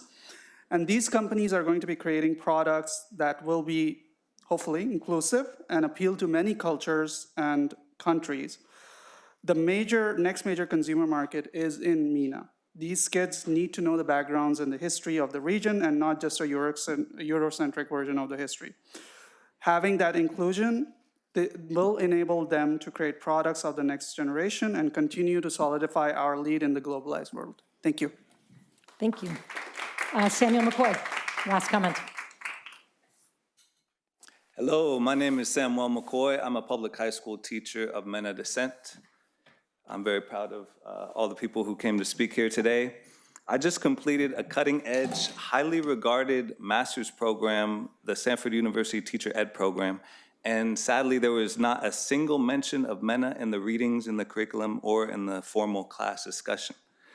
Sadly, I'm accustomed to the experiences of MENA people being overlooked, forgotten, and not included. This is a form of violence that represents a deep lack of regard for people of MENA background and for preparing students to respect people of all backgrounds and succeed in a diverse world. Invisibilization and criminalization is dehumanizing and only breeds ignorance. Studies show that students shine when they see themselves positively reflected in ethnic studies curriculum. Let's share this gift with all of our students and honor our members of the community. We need to be the change and lead and include, not dismiss or Thank you. dehumanize. Thank you so much. Okay, we are going to approve the consent calendar, and then we will take a quick break. Do I have a motion? So moved. Is there a second? Second.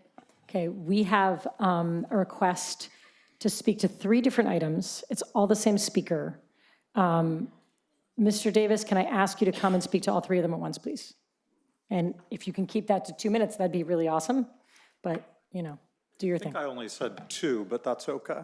Oh, okay, your name's in. And I will try to keep it quite Great. short. Okay, thanks. All right, we'll start with 5D, the classified employees. This is staffing for those of you who don't memorize the agenda. Staffing is probably the most critical function of the district headquarters. Neither these staffing updates nor job postings provide any meaningful information to indicate how many vacancies the district actually has. The advertised website says 107 vacancies, but I don't think it's correct. So we don't know how many jobs aren't being filled. You don't know how many jobs aren't being filled, or if you do, you aren't telling us. This is important to us. The teachers who aren't there, the staff who isn't there matter. And not telling the community and not telling the board how many vacancies there are seems to be beyond absurd. On to money warrants. In this warrant package, which is all the payments, there were $324,980 odd dollars in settlements for special education failures by the district. This doesn't include the direct payments to family law firms or the cost of Palo Alto Unified School District attorneys.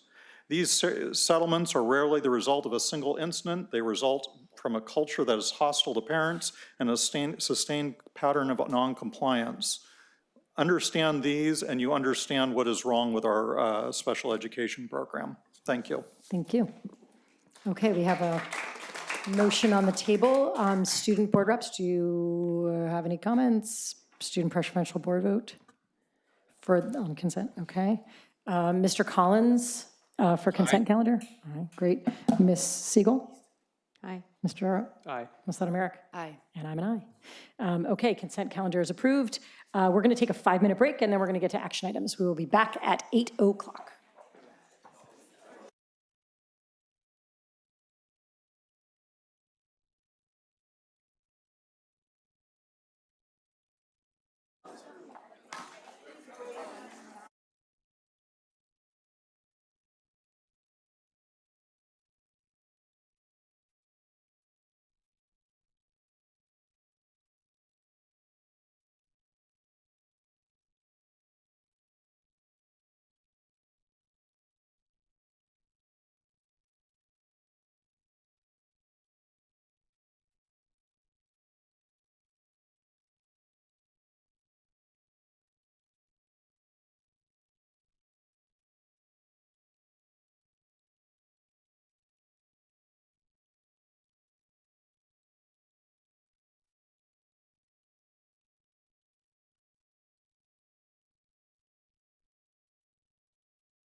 All right, we're calling back to order.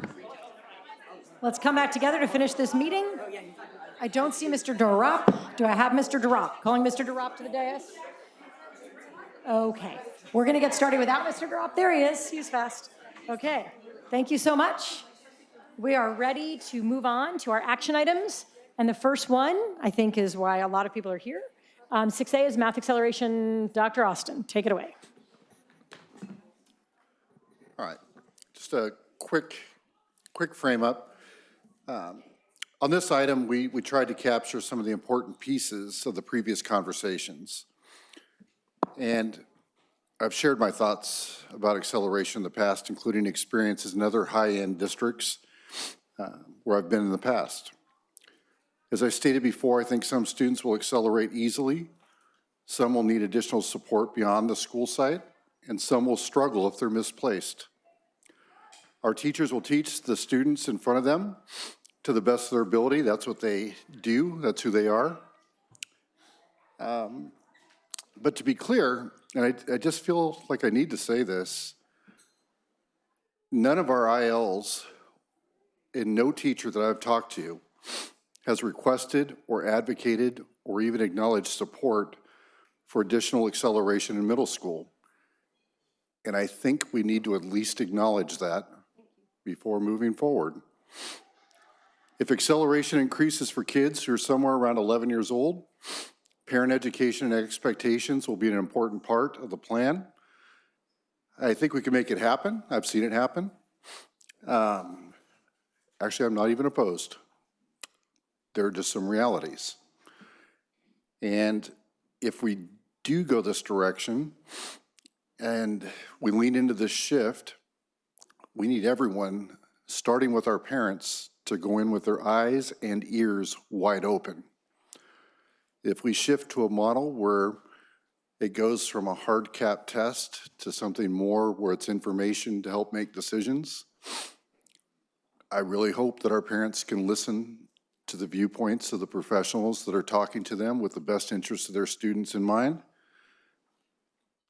I also respect parents and their desire to make choices with the kids that they know. They're their own kids. So we have a balancing act. But I don't think it's simple, but I also don't think we need to make it harder than it is either. So if the board approves tonight's item, we do not anticipate additional action required from the board. Staff would take it from here. And while it was not in the item, I think we should have an expectation of somewhere by the end of January to have something in place to communicate with families. Staff will work with ILs. I think there'll be plenty of discussion to be had with our teachers and ILs. I do not expect a total consensus on this item. To be fair, I don't know what sentence that involves the word math has consensus in it anyway. This will just be the next one. But I'm looking forward to being done with this part of the conversation and putting our attention where it belongs, which is on a lot of other subjects and needs across the district, even just within middle school. But I'm hoping that we can move this one along tonight, and I'll be happy to take questions, comments, thoughts from the board throughout the night. Okay, and that's the totality of a presentation, That's right? it. Okay, so we're going to start with public comment. We have Ezra Furtado Tuori, Albert Lee, Benjamin Vakil. Hello. Oh, I'm sorry, and let me just say that I think it's 2 minutes each, is it? 1, 2, 3, 4, 5, 6, 7, 8, 9, 10, 11, 12, 13. No, it's 13, so it's 1.5 minutes. Sorry, thank you. You might have already known that. I'm sorry, I'm behind. Okay, go ahead. Hello. Thank you for finally making an effort to improve access to acceleration for students at PAUSD. I would invite you to make a similar step to direct staff to improve access to acceleration at the high school level as well. However, placing limits on acceleration, like one level of acceleration throughout middle school, fundamentally doesn't make sense. There are clearly some students who are ready to learn at a level beyond this limit, and it seems like these students could be accommodated smoothly by the system previously in place. Additionally, allowing these students to learn at a level that suits them best doesn't hurt anyone else. If anything, it gives teachers more time to work with other students instead of being pestered to provide enrichment materials. Putting teachers in a situation where they have to provide additional materials could introduce more stress. Artificial barriers like this aren't helping any students at all, so they shouldn't have a place in the math policies at PAUSD. I urge the board to amend the agenda or the resolution to remove the part about limiting acceleration. Thank you. Thank you. Albert, Benjamin, and then Benjamin Yang. Hi. I'm speaking today as a student who benefited dramatically from skipping multiple years or exceeding one level of acceleration in middle school. Multiple levels of acceleration had no damaging impacts on my learning. On the contrary, it provided me with the appropriate level of challenge. Math 7 and Algebra 1, which I skipped, largely contained material I had already understood. Had I only been able to skip once, I would have had to waste a year relearning material. Furthermore, skipping doesn't just advance material, it also advances expectations and speed. Classes such as geometry move at a faster pace than classes such as Math 6, Math 7, or Algebra 1. Therefore, geometry suited my learning needs far better than these classes would. Please do not restrict students to one level acceleration. Thank you. Benjamin, and then Joshua Beast. I have a question mark here, so I'm not sure the last name. Joshua B. The last point on the agenda for this agenda item is dedicated to explicitly disavowing any potential PAUSD offering for multivariable calculus. I believe it should be shameful for a district of our caliber when it insists that there should be no guarantee for enrollment, availability, or the location for a course that is necessary for many students' educational needs. It should be shameful that our teachers don't want to teach it. Not that they need to. We can walk with you towards some compromise. We've suggested several things. I have this question. Shouldn't it be imperative to guarantee 4 years of quality, rigorous, and challenging math education for all students who want it? High school students who are unable to access quality math education in high school, if they have completed Calc BC due to various constraints, have the problem-solving skills atrophy and cannot continue to develop important mathematical intuition. Us PUSD students want and need these skills. The only way that some of us can access them is with a PUSD class. It does not matter whether this is a district-level issue or site-level issue, it must be solved. PAUSD must work to guarantee enrollment and availability of this course because it owes as much to its students. Thank you. Thank you. Benjamin, Joshua, and then Satvik. So I am Benjamin, a sophomore currently taking BC Calculus. During 6th grade, I skipped 2 grades in math, bringing me to Algebra 1. I was dismayed at how easy the Math 6 curriculum was. The current unit at that time was basic exponents, a concept that I already had learned years ago. My mother and I pored over the Math 6 and 7A textbooks and found that it was composed of things that I already had learned. This is why I decided to skip 2 grades in math.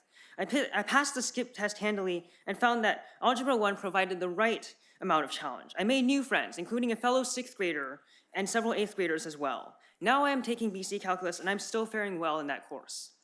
There have been times of difficulty, of course, but those are to be expected of any worthwhile endeavor. Overall, for me, skipping did not cause undue stress nor social isolation. In fact, it has allowed me to cultivate my love for mathematics and help me form friendships with upperclassmen and widen my social circle, and this is why I support removing the cap on skipping to 1 grade. Thank you. Joshua, Satvik, and then Tom Scheib.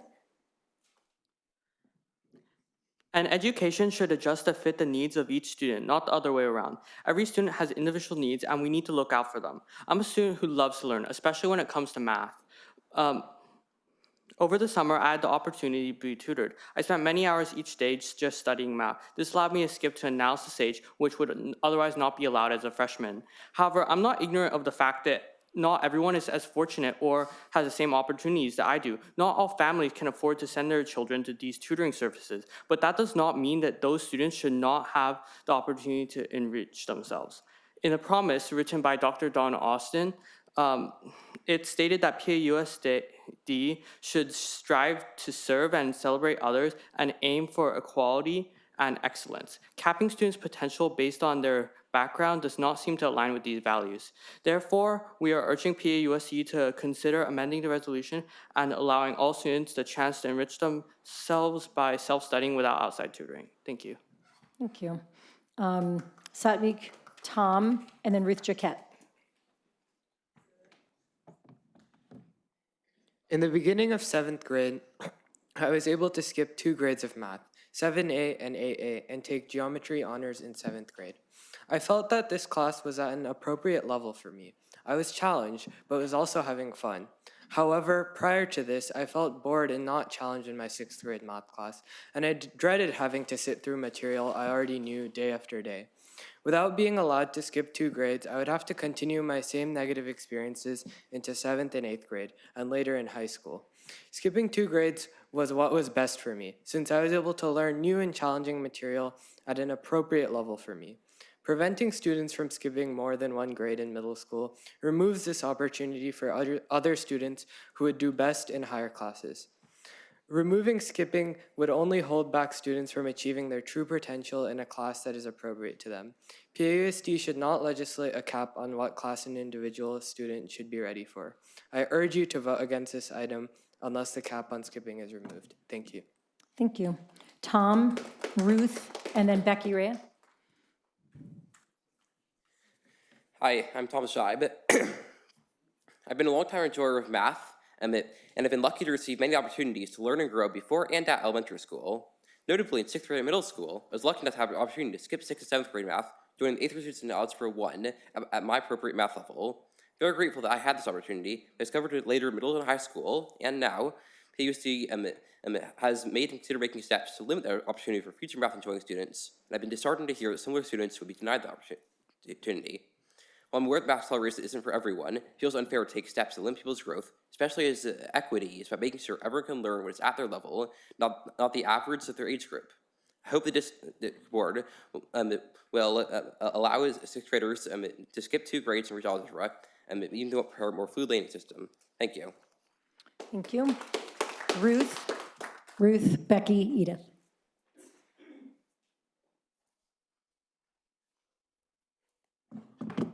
So, hi, my name is Ruth Jaquette, and I'm actually a part of Gun SEC, so I'm here to support Chris, but I just wanted to talk about BC Calc and what comes after that, because I'm currently enrolled in BC Calc, and I'm in the class with a lot of the students that come here every week for the last couple of months, and I've heard from our school board rep every week for the last couple of months the same uphill battle, and I just wanted to represent the voice of a lot of students. A lot of my friends have skipped lanes of math that don't come here every week.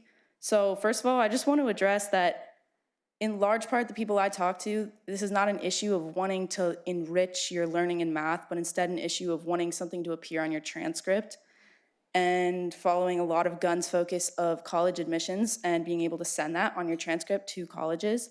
So I have friends taking MVC asynchronously at Foothill and also taking the course at Pali after school. And I just wanted to say they are faring perfectly fine in those courses, and it is available. They're taking it asynchronously and the 1 time a week offered here, which I realize is inconvenient for some students, but there are other options. So thank you. Thank you. Becky, Edith, Sarah Woodham. Hello, my name is Becky Ray. I'm Math IL at Fletcher, and I'm speaking in part of all the 3 middle school math ILs. First off, we were surprised. I learned of this item on the agenda by seeing it in the Daily yesterday. All 3 of us were surprised that it was here, but I'd like to support things. We all recognize more than anyone that math is a huge issue in this district. It comes up all the time. We know there's lots of energy and emotion, and we want to thank you for taking the time to look at the math program. I think it's far past time that we do that.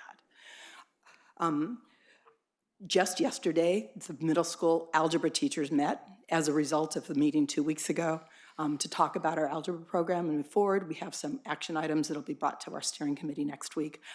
We're bound to be back, so good to see you. We're gonna be good friends soon.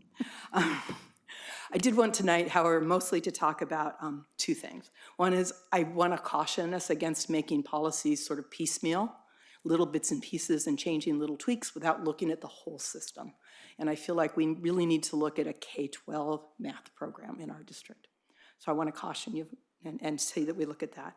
In addition, I do want to tell you that all of us are more than willing to work with you, to talk with you, to help educate the community and you as board members about our math program and work together to make it a more nearly perfect program. It's probably never going to be perfect for every individual, but there are things that we can do. So thank you.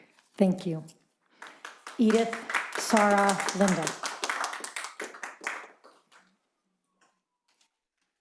Hi, a few things. The treatment of some kids as fringe demographic, as expressed by one IL. The ILs in this district have some culture of dismissing some families and students, and this should be removed.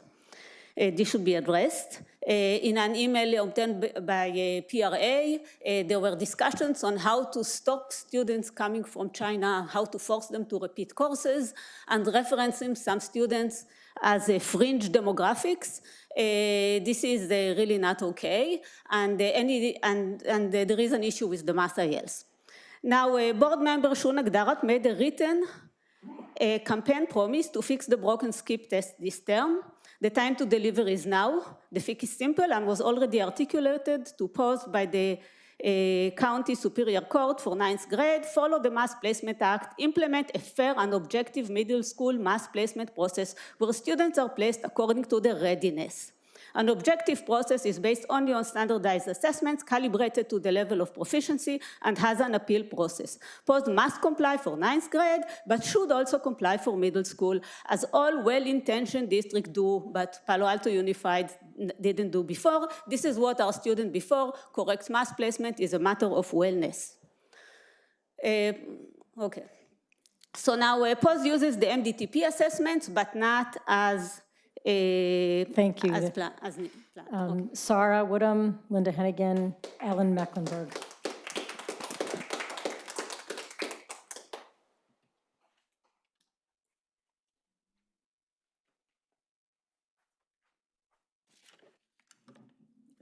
Hi. Board members, there are larger issues around D-Lane math that deserve attention. The discussion that we're not having here today lies in strengthening our elementary math education and otherwise supporting our middle school teachers to set them up for success. We are also not discussing how our math culture drives a narrative that our educators don't know what they're doing. It spawns panic tutoring at younger and younger ages, which I think is impacting their psyche and sense of self. With our parents not taking responsibility for the role that we play in making it harder for our teachers to differentiate across wider spectrums in our classrooms and do the work that they're trained for. By contrast, that acceleration is the topic, speaks to how we keep validating the culture around it. Rampant skipping often binds students, and I've seen this, to forever tutoring. It's a cottage industry. It grinds kids down somewhere in the middle of high school, crushing identities at least until they get past our school system. We need multiple means for all students to be safe to develop their math brain. Deep dives in algebra, projects that use the skills learned. I'm disturbed at the board's potential role in feeding into this myopic Hunger Games culture that recreates laning through a back door. Linda, Ellen, Nicole Chiwang.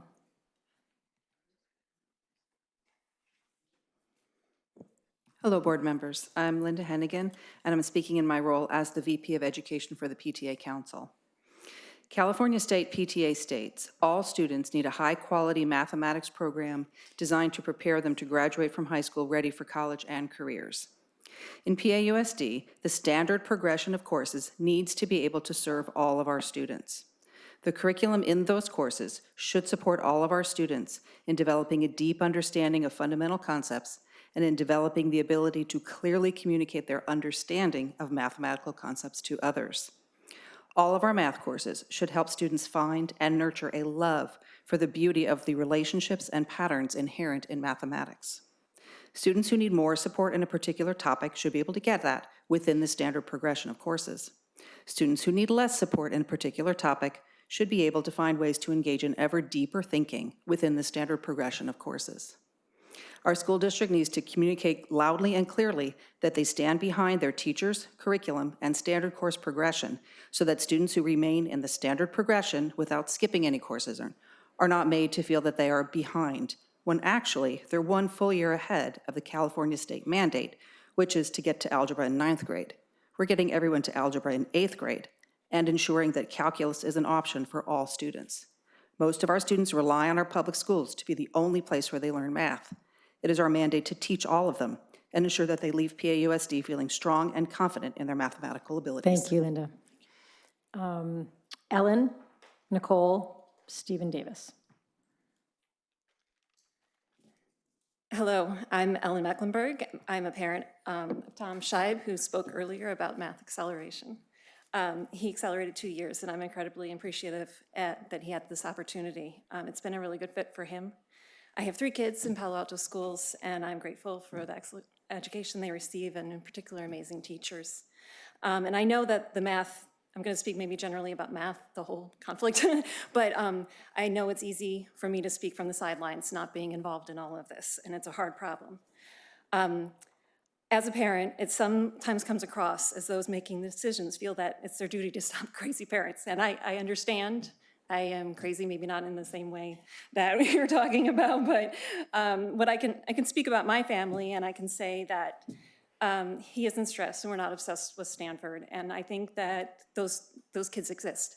And I would also like to speak as a person who worked in the industry here in math. I was a quantitative analyst at Google, and let me tell you, the people there from every corner of the earth, amazingly, dazzlingly talented, and they come often from unusual academic paths.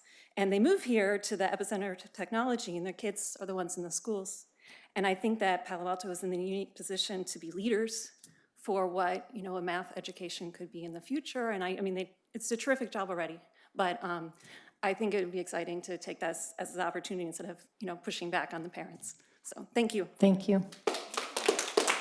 Nicole, Stephen, Michelle Higgins. Good evening. Whatever the board decides to do tonight, we have work to do to address the effects of these math discussions on our students' mental health and our school and community culture around acceleration. Over the last week, I've been able to table at Pally and Gunn at the service fairs, and I've spoken to students of all different backgrounds and experiences, and none of the students I spoke to felt good enough when it came to math. The expectation of skipping math levels has become the norm, and there's now even a downward pressure on our youngest students and their parents, many of whom are worried that young fives in transitional kindergarten, our youngest students, aren't being taught math. I'm all for early childhood education. I've talked about it a lot, and it's widely accepted that students this young should be in programs that are play-based, not math-based. So my one ask is, whatever you decide to do tonight, we need to try to shift our school and community culture to be one in which our students feel valued for who they are, regardless of what math level they're in. Thank you. Thanks, Stephen. Michelle. 1,000 years ago, I got my degree in mathematics. And back then, it was kind of a big deal I was not actually considered by my school district as gifted mathematically, so what did they know? So when I moved here, I took 2 years of math in 1 year. There was no acceleration option. And it was a good choice. I got my math degree. And then during college, while doing my math degree, I took 5 math courses one semester. And it was the stupidest thing I ever did. You're right. And both of those things were my choice and my right. And the thing I applaud anyone who wants to learn math.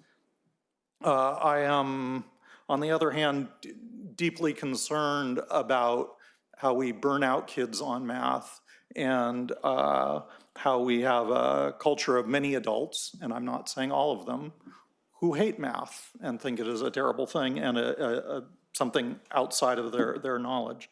I don't think there is a good answer for you here, and I wish there was. But the work that really needs to be done is to both support those who want to learn whatever they want to learn. At some point, the school has to stop teaching it. But the other thing is to get out of this crazy achievement madness. Thank you. Michelle Higgins.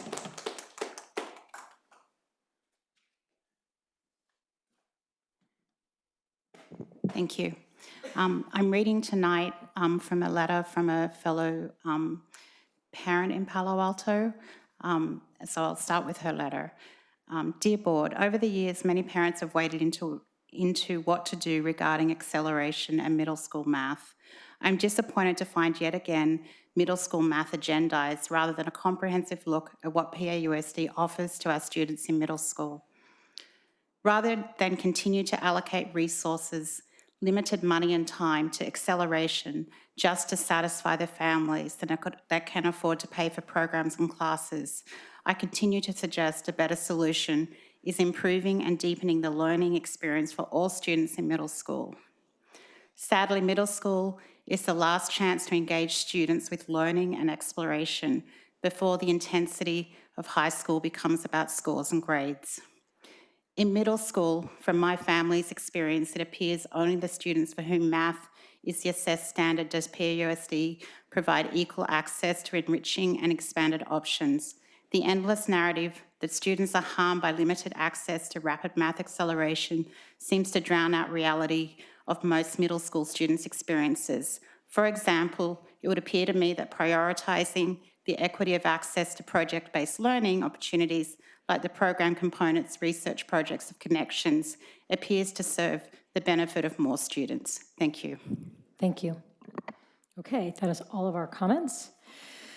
Colleagues, I believe that the reason this is on the curriculum, this is on our agenda today, is because at our last meeting, Mr. Collins, Mr. Darup, and Ms. Siegel all had some concerns. So I feel like I'd like to start with them. Did you have something else you wanted to say first? I just want to be clear about what we're asking. Yep, please. Okay. If the board votes yes, then we will go back as district and site administration along with teachers, including ILs at the middle school level, to discuss ways to effectively, I mean, there's no other way to say this, to increase the number of students who are likely to accelerate. So to look at those things that some have told us are barriers and to reevaluate and to put our effort into that. If that's not what you would like done, then we need that to be clarified, or it's a no vote.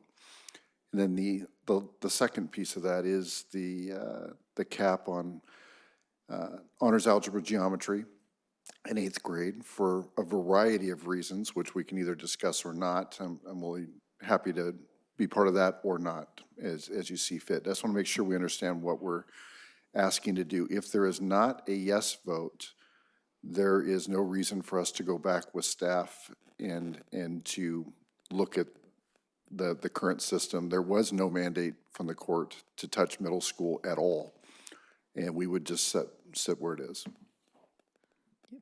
Do you want to start? Yeah, I think since I was the one who raised the issue at the last meeting, and I expressed my openness to considering this item, I wanted to talk first and explain why, although I had every intention of voting yes for the acceleration, I'm going to be voting no. So we've talked about this for a long time, and 10 years ago, our district was in a very different place than it is now. We probably hadn't said the word equity very often back then. Mental health was really discussed more as a reaction to what had happened in the community over the previous 10 years than where we are now, which is a very proactive, systems-based approach. We had much more laning in our curriculum than we do now. And so under that, I was, at the last meeting, my perspective was, well, there are clearly students who want more acceleration. If we can strictly constrain that within the framework of all these other supports and focuses we have on equity and mental health, then it's okay to sort of treat it as a limited fashion moving forward. But it's very clear to me, both from the comments, and I completely respect the students who want to accelerate, but it's very clear from the comments that voting yes on this isn't really going to change what folks want who have been coming and speaking. And, this, to me, a couple things that happened in this meeting are a great reminder to us collectively of why these kinds of decisions shouldn't be made. We shouldn't be voting yes on this kind of decision from the dais. This isn't our decision to impose on our staff, right? It's our policy direction to say yes or no. But if we say yes, what we're doing is exactly what we cautioned ourselves from doing earlier in this meeting, which is out of process changing curriculum. And as a board, I think we have been, as a board member, I've been very cautious in the last 5 years not to do that. And so it wouldn't really be appropriate, I think, to do that now. It would be out of process to direct middle school staff and ILs to consider acceleration when Dr. Austin said very clearly this didn't come from them, that they did not come to the board saying, let's accelerate. Now, I appreciate that there are students who do want and may need acceleration, and I hear the concerns about acceleration being a means for a GPA, but I also hear the passion in the students who've spoken and the desire for acceleration. And I'm very thrilled about the fact that we are really leaning into the alternative pathways that Dr. Austin raised earlier. I mean, for years, we've talked about alternative pathways. And alternative pathways to me means students being able to succeed in a broad variety of ways, whether it means that you want to go into the trades, whether it means you want to explore an AA while you're in high school, whether it means you want to take advanced math courses that aren't within our curriculum. Those are all alternative pathways, and it's great that our district supports those and is doing more to support those.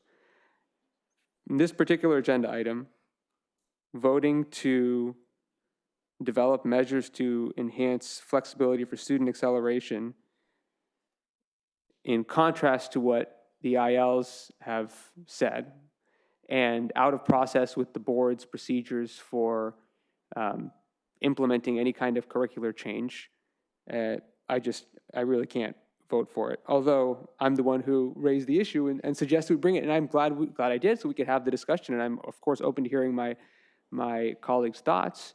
It's sort of like this discussion at the board level is going to end one way or the other today. Either we're going to vote yes, and we're going to tell staff to go forth and with flexibility, increase acceleration, or we're going to vote no. And that's going to be the end of it. And it's very clear to me that if we vote yes, it's not going to be the end of it. In fact, what we're going to be doing if we vote yes is we're going to be leading on the students who are here, because we're going to be voting yes and leading you to believe that there is a chance that we are going to continue to bring other acceleration measures to the board, that we're going to then put on the agenda acceleration in high school, acceleration in elementary school, and then we're going to talk about multivariable calc, when in reality we're not, because it is out of process, because we don't do that at the board level, and because we have processes in place and we have alternatives in place already for that. So I want this to be provide a great deal of closure and finality for students and opportunity to know what the processes are and what they are not. So I'm very empathetic to the students' passions, and I know students with various passions have often felt underserved in this district. And so we do have these alternative pathways we're focusing on, and I'm very happy about that. This is not that. So I'm going to vote no on the acceleration. I'm going to vote yes on the cap. Ms. Siegel.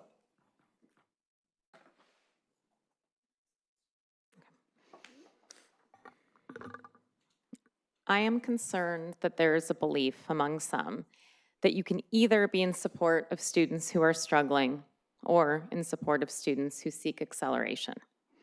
I do not believe this narrative is true and worry that it is causing divisions in our community. Finding ways to effectively serve all students with an emphasis and priority on those who are underrepresented and struggling is my goal, and a view that I'm confident PAUSD supports. I continue to prioritize struggling students. This is the most important priority for me, ensuring that students who are struggling are receiving the necessary supports to succeed.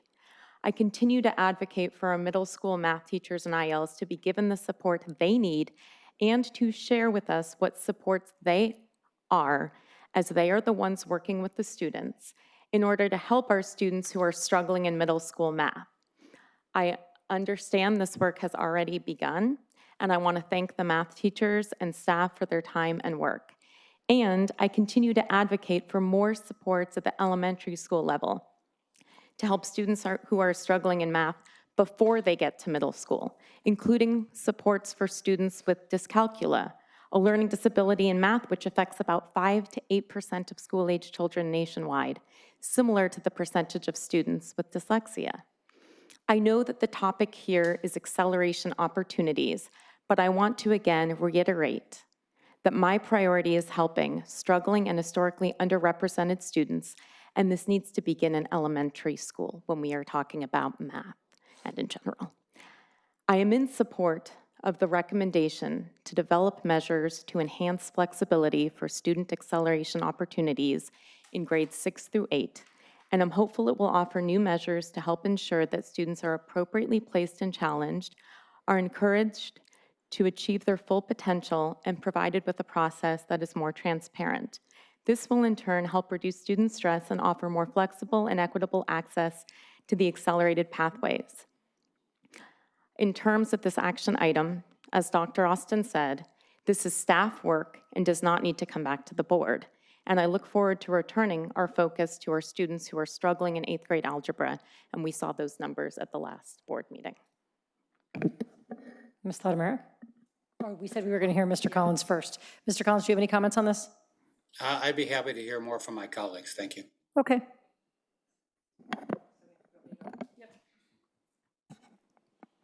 Yeah, I have to say I was really confused by the conversation at last board meeting about agendizing a committee on math acceleration and then just about agendizing this item in general.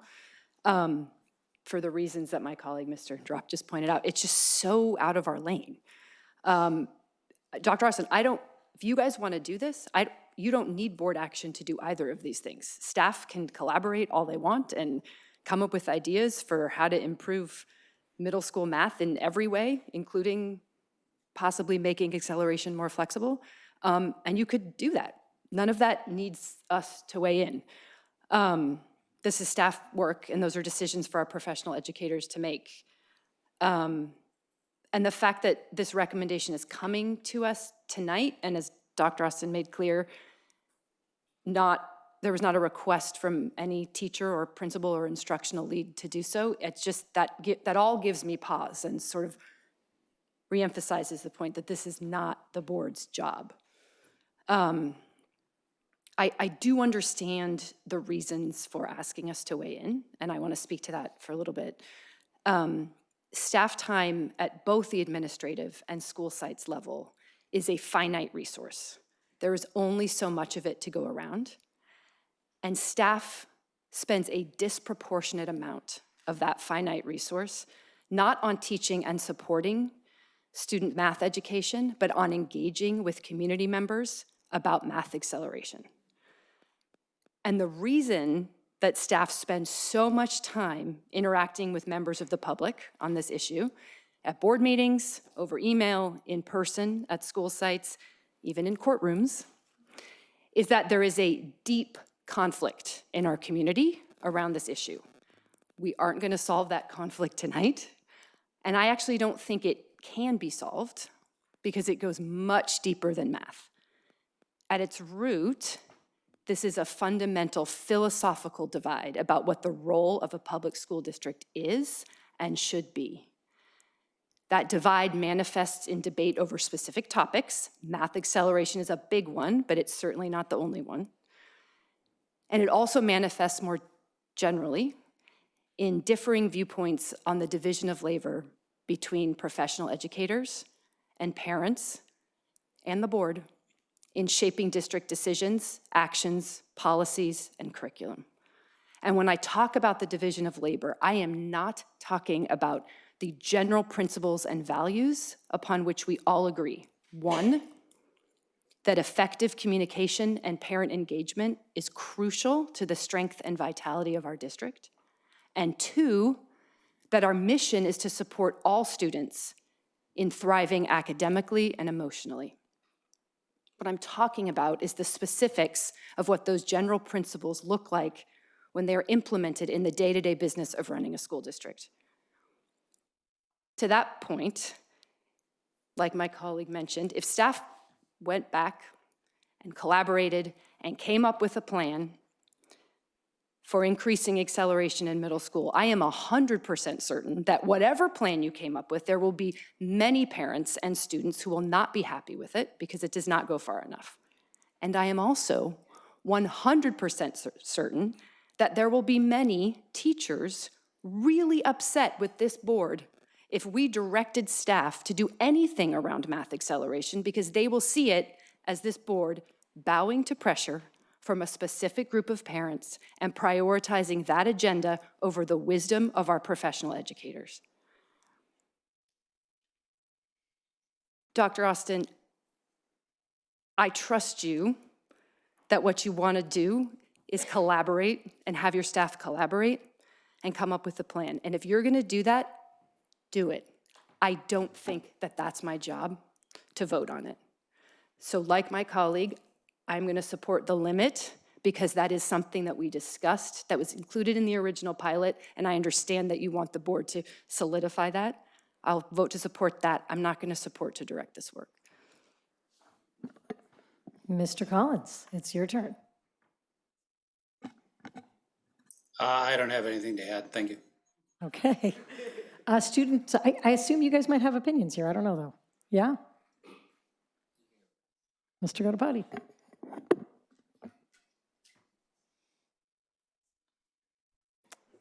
Okay. Audio good for everyone?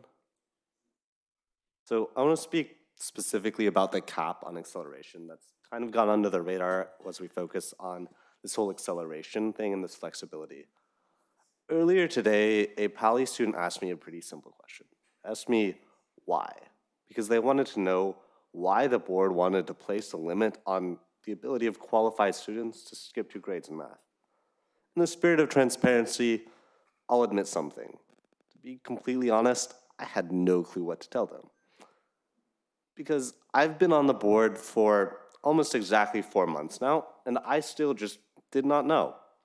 So how do we expect the students who see this as the board lowering the ceiling instead of raising the floor? How do we expect them to believe that we have their best interests in mind?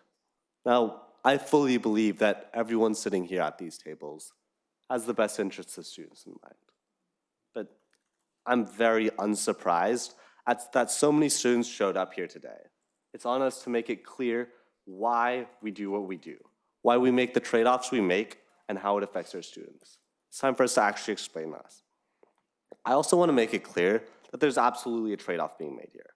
If a student is actually qualified, emphasis on actually qualified, they shouldn't have to lounge around in a lower class without any real intellectual stimulation. Let's take a different example. If a student in kindergarten can somehow read a novel, we're not going to make them read Clifford the Big Red Dog. If a student in middle school can read War and Peace, we're not going to make them read Magic Tree House. By the same token, an 8th grader who can take trigonometry should be able to take trig if they pass the proper tests to do it. Now, that doesn't necessarily mean that every student can or should be accelerated. We can make tests that are actually aligned with the curriculum. There's a significant amount of students who are being misplaced or biting off more than they can chew, then make the test harder. Protecting those students who are misplaced or biting off more than they can chew doesn't mean tying down those students who are capable of more. The question here is, what is the bright line? Why 1 year but not 2? An arbitrary limit that prevents students from rising to their potential isn't a good look or a good policy. Sport's supposed to be logical and supportive, not arbitrary and discouraging. Let's get one thing straight. A cap on skipping is fundamentally different from not offering a high-level course. And we've had this debate on multivariable calculus for months. And we've heard from students for a combined 7.5 hours on this issue alone. This isn't the same thing. This isn't about choosing not to spend our teachers' and administrators' time providing for those students who can take the highest levels to match. This is about not taking an active step to limit them. Voting no on the cap doesn't mean we deprioritize helping those who are struggling in math in middle school. It means we choose to support all students. It also means we choose not to take an active step that would prevent students from reaching their potential, if they're actually qualified to do so. Voting yes on the cap means we take a stance today to build a ceiling where none needs to exist. Thank you. Mr. Lee. All right, I think I've said this before, but Carthy just really knows how to put all these things so succinctly and eloquently, and I could never compete with that.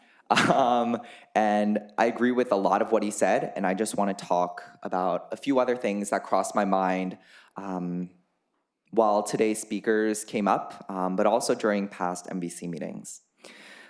Before each board meeting, I meet with Principal Stratton during my third period prep. And today, after a brief lull in the conversation, she asked, do you ever feel like you're just there as like the token student? Do you ever feel like they just sit you there so that they can show you off and say, wow, we prioritize student voice? And I said no, because every single board member and all of the members of our district staff here that I have engaged with, that I have worked with on upcoming projects like our town hall, have genuinely been so excited to work with me. They've been so responsive, and I couldn't have asked for anything more. And I promise I'm not just making up a pithy anecdote to like fit in with the situation. Like this actually happened today, and I was like, I have to talk about it. On a similar note, when Daniel Pan, last year's gun school board rep, had a transition meeting with me, he mentioned that being on the school board would change my perspective on a lot of district matters. And it has, because in this position, you truly engage with all of the members who are doing all of this work behind the scenes. And to students who frequently come up to this board and say, you aren't listening to us and that you don't care, I urge us to all have a little bit more empathy. Because the board, the district, Carthy and I have always supported student voice. And just because I am saying have more empathy, and just because I am sitting up here, doesn't mean that I am going on one side or another. And I will always be for more student voice. Another point I quickly want to make is that I took AP Calc BC last year, and I have a lot of friends who decided to take multivariable calculus this year. I've talked with so many of my students and peers who are being served by our current practices, and we have to realize that the group coming up to all these meetings aren't necessarily representative of everyone who is impacted by this issue. And we have to recognize that there comes a point where you need to make trade-offs. Yes, the district should absolutely strive to meet the needs of every single student, especially a district that's as resourced as Palo Alto. But let's say MVC is offered during the school day. It almost definitely wouldn't be offered during every single period like AP Calc BC is. That means that if you're in choir and that only meets during 6th period and MVC happens to be during 6th period, you can't take MVC during the school day. If you're in SEC, which only meets during 6th period, you can't take MVC. If you're in Oracle, our student newspaper, that only meets 5th period, you can't take multivariable calculus. The list goes on and on. And we have to recognize the immense progress and the strides that the district has made in terms of making MVC an accessible course. Because what other course do we have offered that is offered asynchronously to all students? What other course do we have that is offered synchronously to students, and it's offered synchronously both online and in person at Pali? There are also a lot of talks to try to get that to come to GUNT as well, But like district staff and board members mentioned, that ultimately isn't in our hands. And my goal with saying all this isn't to dismiss away anyone or to put myself on one side. I value everyone who spoke about how skipping has led them to love math more. I value community members who brought up mental health concerns and more. And in fact, I'm simply bringing up this perspective because I want to add more to the conversation, and I want it to be more representative of what's actually going on. So with all that said, and returning more to the actual action item, I'm with Karthi for all the reasons that he said, and it doesn't quite make sense to me for us to limit skipping to 1 year. And it feels arbitrary, especially because obviously this is all anecdotal, but I know a lot of students who have skipped 2 grades, and I don't think it was necessarily because of parental pressure. I'm also with a lot of the board members who talked about how it doesn't make much sense for us to direct staff, and I don't think that voting yes is going to end anything. And to be clear, this is my stance as of now, and as we get more data, and as things progress, and as we hear more from our instructional leads, my stance is definitely open to change, but I wanted to voice this perspective. Thank you. Wow, thank you, guys. And you're right, we really appreciate you being here and speaking up, and no matter what the perspective is. This has been a very interesting conversation. This is one of my last votes as board president, which is what makes me speak last. And here I came in tonight thinking I was gonna be the only no vote to this. So this has been interesting. Just to clarify, to answer your question, I think the reason why this is here and is asking for our vote, the cap, is because it was part of the initial reimagining math. There is an argument to be made that that is for staff to decide if they want to change, and so we also don't have to vote on that one, right? Because if staff wants to change that, they can bring it back. But without a doubt, I mean, I think you started this whole agenda item by stating my problem with this from the beginning, that staff our teachers, RILs, did not bring this to you and say, hey, can you do this? This is way out of our lane. And we try so hard to stay in our lane, and sometimes we veer out of it, which makes me crazy. But this was a time that it didn't make sense to me why we needed to veer out of it. I know that we have been told that our ILs and our teachers are looking at the skip tests and looking at outsourcing it and looking at revamping it. They should do that. They should continue to do that. And if they decide that this test or that test should be used, or it should be easier to accelerate, or we should be more flexible, or there shouldn't be a hard cap, it should be a flexible cap, that's up to them. I can't wait to hear what they have to say. Not in a report back here, but just till we all find out what it is that they decided, because that's what we pay them to do. And that's what I trust them to do. And that's what, when I think back to Reimagining Math, which started in 2019, they've been amazing. They've been amazing. Our math ILs, our math teachers, our principals, our administration has worked so hard to reimagine this, this series of classes and ways to better serve all students. And I see them continuing to do that in looking at students who are not finding success in 8th grade algebra, and how could we better support them? And students who are not challenged in whatever class they're in, and how can we better support them? And I know that there's been increased flexibility at the high school, where there used to be certain required classes that had to happen here, and that's not required anymore. And there are many different ways to accelerate in mathematics. I am super flexible on the second one as to whether or not that is our cap. It makes sense to me because that's what was in the original project and in the original reimagining, and they haven't come back to ask for a change to that. So I'm fine supporting it, because until they come back and say, please change it. But the first one, to me, it's totally out of our lane.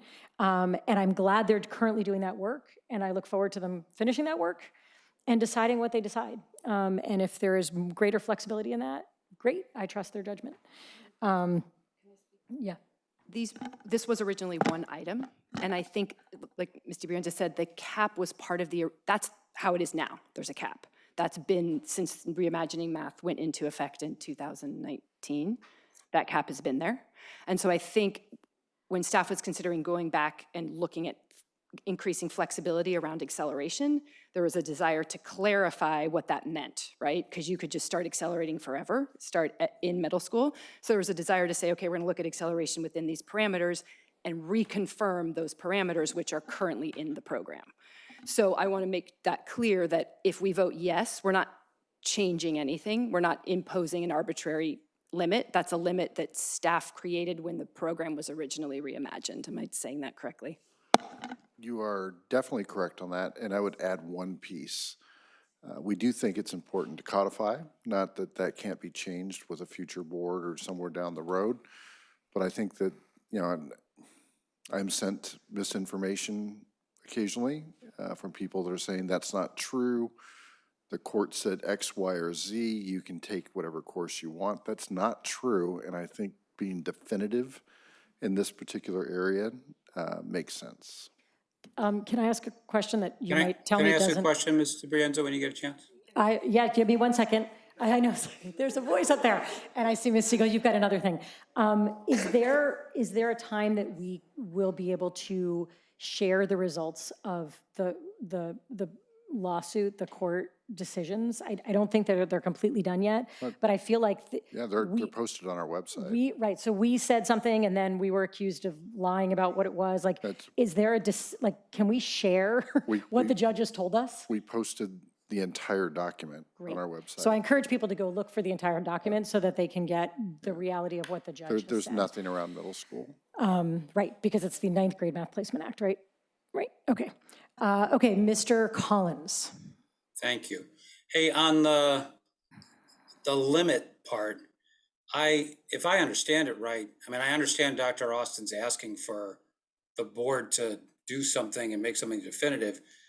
I agree, it makes sense to have something definitive, but I think that should be I think that definitive word needs to come from the superintendent and the staff. I don't recall that the board ever voted before to set any limit one way or the other, so I don't think it's the board's role. But he doesn't need the board to change the limit. We never voted on the original reimagining math parameters. We kind of applauded it and handed it back to staff. So, and maybe he can clarify if he thinks that the board did vote to set a certain parameter.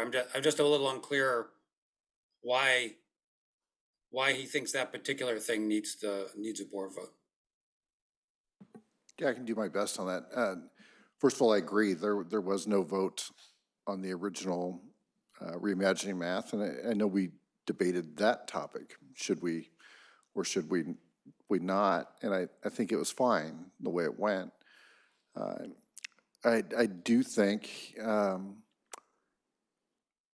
when we're pulled into court over things like middle school placement and skip test, the more we have clarity and it doesn't sit on, well, our superintendent wants it this way, matters. And while I plan to be here for a very long time, there will be a day I'm not. And does the new person walk in and change with a pin? Not to mention, you know, in my own head, I'm going back and forth on this with 5 board members. What happens at the board table? There's only one time when the board can speak to the superintendent with direction, and that's through voting. I'm trying to at least consider the realities that in a complicated situation like this, and you get people in your ear afterwards, having 5 different board members come with 5 different understandings or desires, or can you do this or that? This is the time to speak as a board. So that's what I was hoping for, but you know, I understand your point. If I just could briefly respond to that. I think I understand your predicament and I understand why you brought the item. I mean, I think you and the rest of the team are sometimes put in a very difficult position where, and it's, you know, and while these things are staff decisions in the sense that they are pedagogical, I don't think this board has any particular expertise on math progression in the middle grades. And therefore, it's, as a couple of people have mentioned, not necessarily best process for us to do it.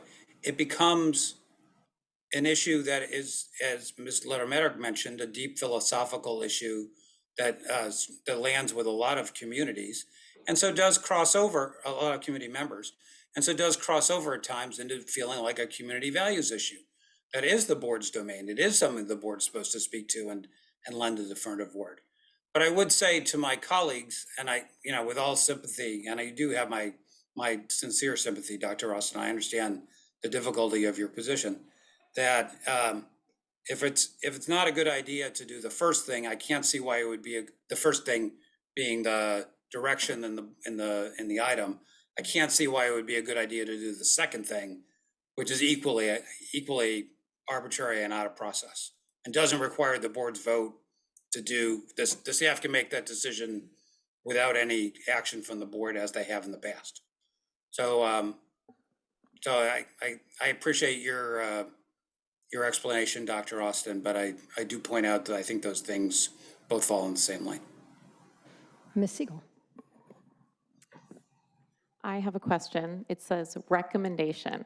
And so where did this recommendation come from? Recommendations I voted on have come. Yeah, so it's there and it's recommended. So I read a recommendation and it doesn't. The recommendation came from Mr. Durop, you, and Mr. Collins at the last meeting when you asked for a committee to look at acceleration. So agenda setting and staff went back and said, okay, it looks like a majority of the board wants to do this. It seems like a huge undertaking for staff to create a committee. If this is what a majority wants, let's go ahead and propose this. What we think, falls under, while still staying to the truth of the reimagining math, and yet addressing what it sounded like a majority of the board was interested in. Can I comment on that, Ms. DeBrand? Sure. I think, to be fair, I wanted what I asked for, which was a committee to look at this that involved various stakeholders, including our staff members who are involved with this, community members who had deep concerns about it, board members if we decided that was an appropriate thing. And I wanted the committee, as opposed to the board, but the board members sitting at the dais, to make that decision. I was surprised when I saw this item come back, because this was jumping ahead in my view. And if that's what staff wanted to do, then I was happy to consider it. But I don't want it to be, I think the narrative you laid out didn't represent my thinking, in that I was not saying, let's jump ahead and just do this. The committee wasn't meant to be pro forma to just give us an excuse to do this. The committee was designed to provide the input for the stakeholders so we and staff could make an informed decision. Yes, I understand that. When you said a committee to undertake this, I think there were 3 definitions of what this was. So if you would like to, and it doesn't have to be right now, it could be after the meeting, tell us what your this is. We can go back to agenda setting again and look at what the various thises are and see if that makes sense to form some sort of committee, because it was not clear. In fact, there clearly wasn't agreement at the end of the last meeting of what this was. And so we did our best. Yeah, and I think the conversations with staff where we don't need to hear from stakeholders' perspectives on math acceleration. We have a decade of hearing those perspectives, and the universe of what people want is clear, and the staff was going to have a conversation around what made sense. But if, like Ms. DeBrand said, if it was misunderstood what was being asked for, and maybe 3 different board members were asking for 3 different things. Which if I can just mention, is a good reason to have a committee. A committee for what, Mr. Collins? To examine the options and the considerations around middle school math acceleration. And I understand that Dr. Austin, I've had extensive discussions with him, and I certainly understand the pickle that he's in. I have a lot of sympathy for it, where, it's much better if we can have a specific set of proposals and say, let's have a committee that just looks at these specific proposals. Because open-ended committees, I've participated in as many in this district as anyone, I think. can sometimes turn into very, not very productive exercises. But the alternative is in some ways worse, which is that big chunks of the community feel like they aren't being heard and they don't have an opportunity. Where is the process for them? And that's how sometimes we wind up in lawsuits. That's how sometimes we end up with angry school board candidates. That's how sometimes we end up with long lines of people at the podium. And it's trying to create a process where those people can constructively engage in a way that will be productive for moving the district forward. So that's why I was thinking a committee might be useful here. Okay, and so we'll revisit once again. I don't think the problem is that no one knows what people want. I think Ms. Ledemaric stated it clearly at the beginning that there are differences of, there are different desires, there are different opinions, there are different values, there are different, and it takes me as a school board member back to the role of public education. What is a public education, what is a public school district's job to do? And that guides the decisions that I make. But I don't think the problem is a lack of input, but I'm happy to defer to staff to tell me if they need more input as to what certain community members want or need. But I want to go in order. So Ms. Siegel.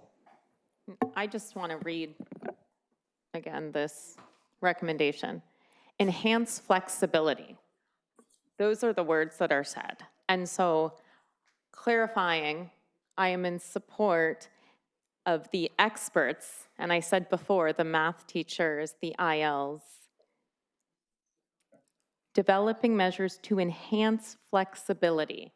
I think that that is staff work. It doesn't need to go back to the board, but I see that this would be beneficial. I am I spend a lot of time in an elementary school, and I think having our experts or middle school teachers offering more flexibility with this process and offering more transparency would benefit this community where there is a lot of uncertainty about the opportunities to skip. And so I just want to clarify, I'm voting on the language here, which says to enhance flexibility. I am in no way telling staff they must do A, B, or C. It is their job to determine what enhances flexibility means. So I just want to make that very clear. I'm voting on the language here, not on any specifics, because that is the staff work. Great. Mr. Darrow. Procedurally, I propose that I make a motion and then we vote on it. Okay, we'll see if it has a second. Yeah, well, that's the other thing. I mean, because we're talking, one of two things can happen. Either nobody makes a motion or nobody seconds a motion, and then there's no definitive answer from the board on what the board's role is with respect to 1 and 2, or we make the motion and then we vote on it, then there's a definitive answer. So my proposal is to do the latter and to split it up in 2. I heard some level of consensus, or at least the way the vote's going to go for the first one. So we'll make that one first, and then we'll do the second one in turn. So why don't you make a motion, we'll get a second, and then we'll have it on the table and we can discuss it. Sure. I move to direct staff to collaborate closely with middle school principals and teachers, yada, yada, yada, acceleration opportunities, the first item. The first item as presented. Yeah. Is there a second? Second. Okay, it is on the table, the first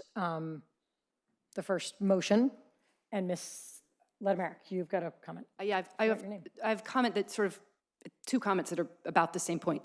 To Ms. Siegel's point, when you were talking about you support the language and I think we all do. I think what we're all saying is go forth and do that if that's what you want to do. It's just not our lane to direct staff to go forth and do that. So that's the point. Because you guys asked for it. You guys asked for it. But let me, that's my second point right. So let me speak to that, because that was my second point. Mr. Collins, and this is kind of to you, we talked at agenda setting about the committee request, and here's sort of my thoughts on it. This is not a committee, and this is why Dr. Austin saying not wanting the committee, the ad hoc committees that we've established, like enrollment, choice, childcare, all of those, Those came from staff. Staff recommended to the board that we create those committees because they needed feedback in those areas from stakeholders. So that's how those committees were established. And this situation is different than that because staff was telling us we don't need that feedback. We've had 10 years of that feedback. So if we were going to create a committee now, it would be something we've never done before. It would be board directing staff to create a committee to get feedback that they're saying they don't need. So we could disagree and say, well, we really think you need more feedback. But from a procedural point, Ms. DiBrienza and I couldn't, it didn't fit anything we've ever done before. So Mr. Collins, that's sort of my response to you was the ad hoc committees have always been established by staff telling us they want them. And Can I, because they can I respond to because that? they need feedback. So yes, please do. This is a situation where my institutional memory is perhaps longer than yours. And I can assure you that we have many, many times formed committees at the board level or directed staff to do so to gather input from the community on issues many and sundry.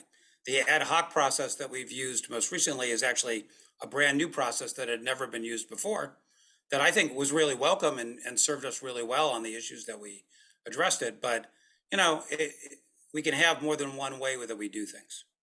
And again, I just want to emphasize, my big concern here is there are a lot of people who are concerned about this. And they don't feel like they have, the district feels like they've heard them. I would say they do not necessarily feel they have been heard. And so we have a conundrum there, and we as the community's representatives, it falls to us to help resolve that conundrum. And my proposal with that was, well, I hear you don't really want a committee, but I think it would be useful here because there's some people who really feel like they haven't been heard. So that's my thinking on it. Ms. Siegel. I agree, and I also think there are a lot of people who coming to a board meeting and speaking is not there, it feels uncomfortable, but we are hearing from families that the current way to accelerate is adding stress, it's adding uncertainty, and we're hearing from students that they're not feeling properly placed. So that is what we are hearing. And so how, as Mr. Collins said, how do we balance this, community input? And so what he had said at the last board meeting, which I supported, and which then I felt morphed into this idea of examining flexible ways, right, which was broad enough for staff to get to use their expertise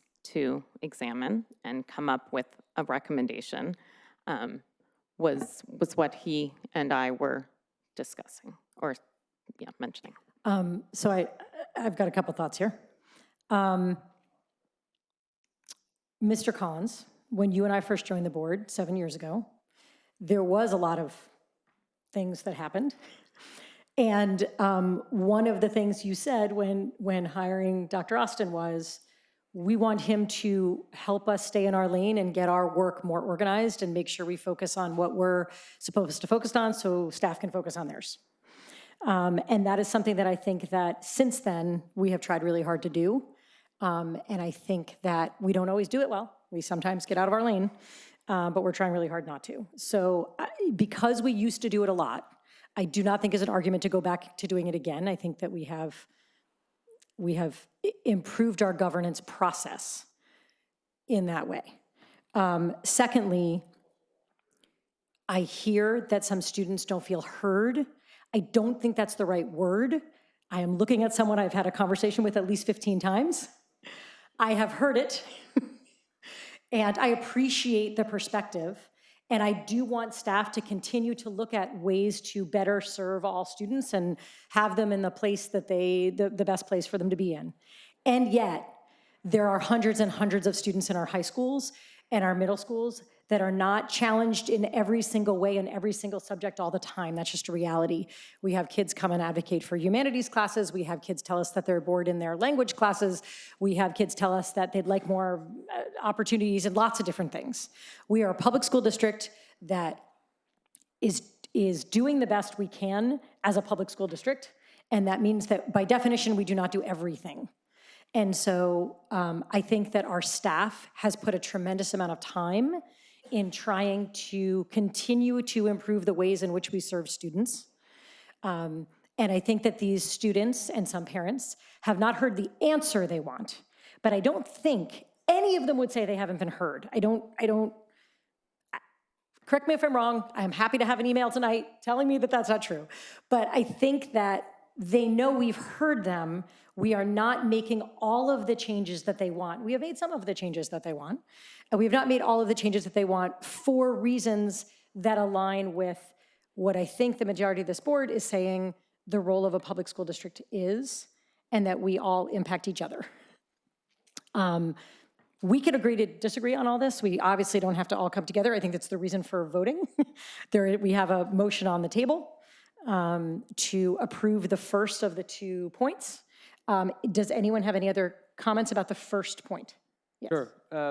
And I just want to be clear that my vote on these 2 items is going to be what I have to say about this.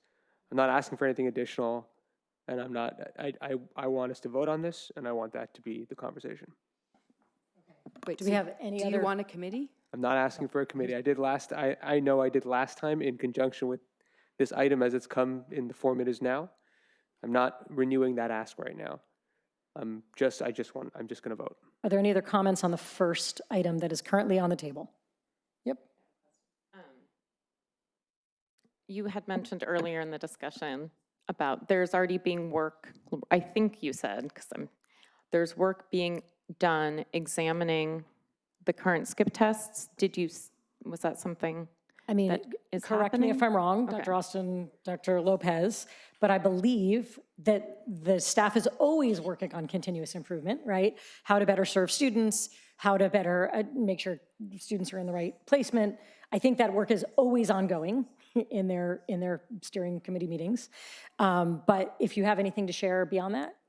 Just specifically, our meeting yesterday was not about this topic. In fact, it was void of this topic. Yesterday, we focused the time with our math teachers beyond ILs around 8th grade struggling students, which is a priority.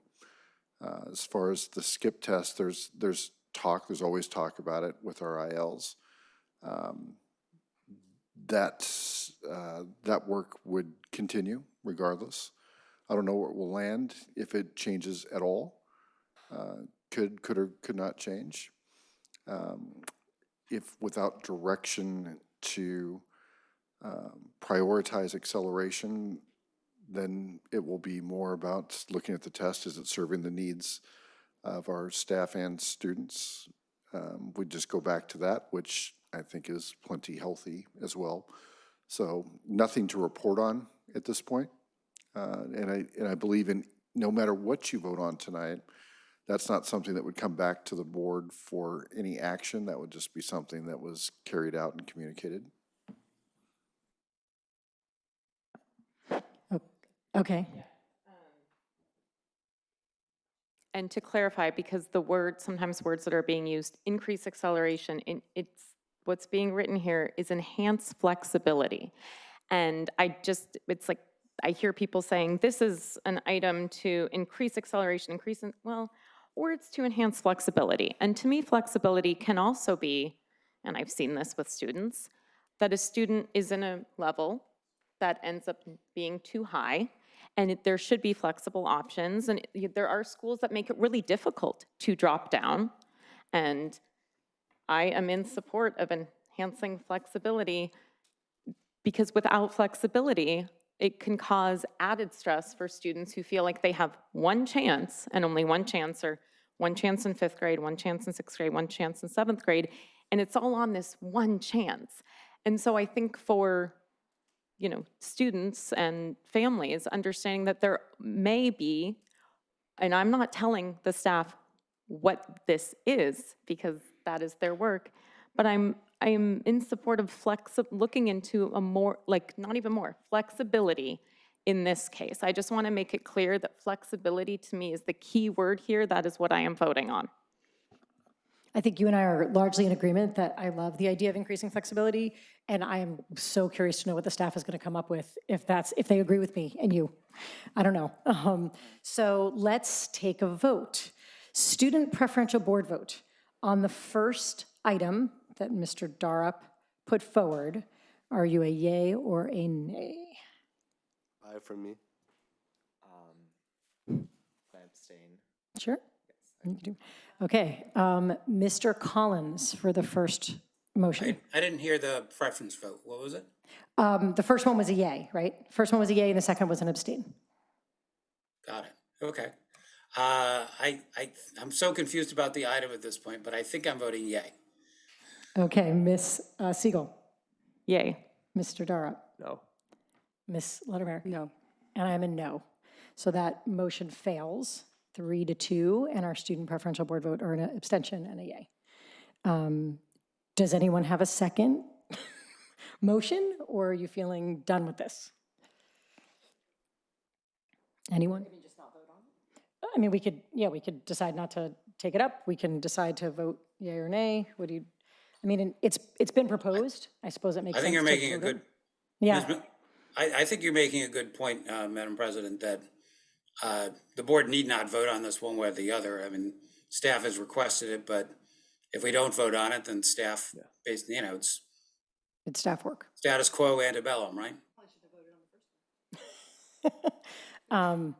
Yeah, I mean, I guess we could have just taken both of them and said, and so no to both of them. So I don't know if we want to be consistent and we want to do the same thing for the second one that we did for the first one, or if we want to do two different things. I don't know, I don't want to send a different message, right? That we weighed in on the first one and we don't want to weigh in on the second one. We have now taken a vote on the first one, so. In that case, I'm happy to move the second item, though I plan to vote against it. Second, anyone? I'll second. Okay, I think we've exhausted the conversation. I actually have one question. Okay, yep. Yeah, so I just want to ask, I mean, obviously I was not around when this reimagining math stuff actually happened. So like, I mean, obviously this is a staff decision, but what's the logic behind the cap? I can explain that. Before we reimagined math, with reimagining math, algebra became 1 year. So essentially, correct me if I'm wrong, skipping 2 before is the same as skipping 1 now. Okay, there. I know they would be different. Right, if you were It's in a little 7A different and because the 8A. curriculum, if you were in, exactly. And that was the difference because it was 7A and 7 and 7. So you got to the same. Karthi, can you ask that question one more time? I just want to make sure I've got it perfectly. Yeah, I just want to ask, like, I don't know, what's the logic behind capping? A couple things. People can agree or disagree with this, but what's developmentally appropriate? And next, what's our capacity? If we allow for acceleration beyond honors algebra or honors geometry in 8th grade, then is the expectation going to be that we start offering honors algebra 2 in 8th grade? And once we do that, then what's next? Where does it go? And then the same issue that we have now with our ability to offer beyond calculus BC becomes a sophomore problem, a freshman problem. So this really speaks to what is the role of our school, and that's part of the reason why we just spend our time up at Foothill College thinking we have students who are doing college-level courses. Should that be what we start doing as sophomores and freshmen here, or should we start having pathways to colleges for college-level courses? I'll tell you, our staff headspace is in option 2. We'd like to get more kids onto college campuses if that's the direction. Otherwise, there's no end to this. And I think we've seen that through this entire progression. You know, once it was MVC, then second semester, well, where's linear algebra? Well, that's fine. And then there'll be another one and another one. So it is part of just trying to put some parameters around it, already stating that, again, held up against the California state framework, which a lot of the state is following, we're a default 1 year ahead. We're at the skip, we're 2. And if we skip 2, we'd literally be 3. So while some people disagree with that, that is the fact as far as our comparison to the state framework.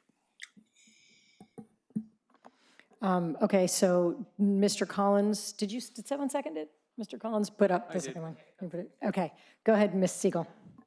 2 questions. One, I wanted to hear more from Mr. Collins about why, like his views on it before I just really want to have a more robust discussion before we vote on this. Mr. Collins, I think you've led with the idea that you were probably voting no on it, and I think that Ms. Siegel would like to know more about your thinking of it. And then I have one other question.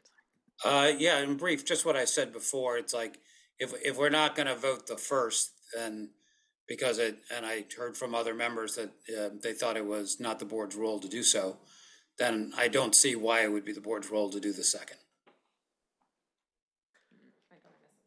Yeah, I mean, I actually think that's persuasive. And I mean, certainly our student board rep said the same thing too.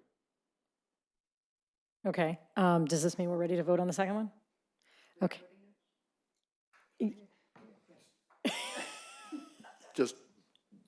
I just want to make sure everyone hears this, that voting no on the cap does not mean there's no cap. Right. It leaves it to our staff to determine if there should be a I change. just want to make sure that's really clear. I don't want to read And poor tomorrow. Becky is like here, so we keep looking over. Yeah, I just, Absolutely. Well, I'm happy to articulate it in the motion if you like, Dr. Austin. that would be fantastic. Thank you. Okay, like let phone me a friend amend my here. motion. Thank you. I move that we not change current practice and leave the setting of any caps in the hands of staff, and in the absence of staff action, that it remains as it is today. Who wants to second that one, as worded? I second Okay. that motion. But no, I'm not. No. You could just say you second it. Student preferential vote. Hold on, I'm very confused. What is the actual item that we're voting on this? Yeah, that's a good question, because he actually flipped it, right? Oh, my apologies. Friendly amendment? Yeah, please, go ahead. So to clarify, a yes vote means that we are not. Okay. Do you have it in front of you, Mr. Collins? I can, yes. Please give me a second. Make a motion to amend. Still on a screen, so let me just flip to the Yeah, right if you page. could use the wording that's listed here and just make that. Okay, bear with me 1 second. It'll take 10 seconds. You got it. Does someone else want to make an alternative motion who's got it handy there? Go ahead, Mr. Well, fine. Okay. Well, it does make more sense to flip it, but this way, which is, I move that we do not direct staff to maintain a maximum of 1 level of acceleration throughout middle school, with the highest level being geometry honors for 8th grade students. So the motion is that we are not directing staff to do this. It's not that we are directing staff not to do this, but we are not directing staff to do this, which I think is the intent of what everyone said. But Mr. Collins. Which was a good reason not to do a vote on this in the first place, since if we do nothing, that's where it lies, but we can do a vote. Okay. Okay. All right.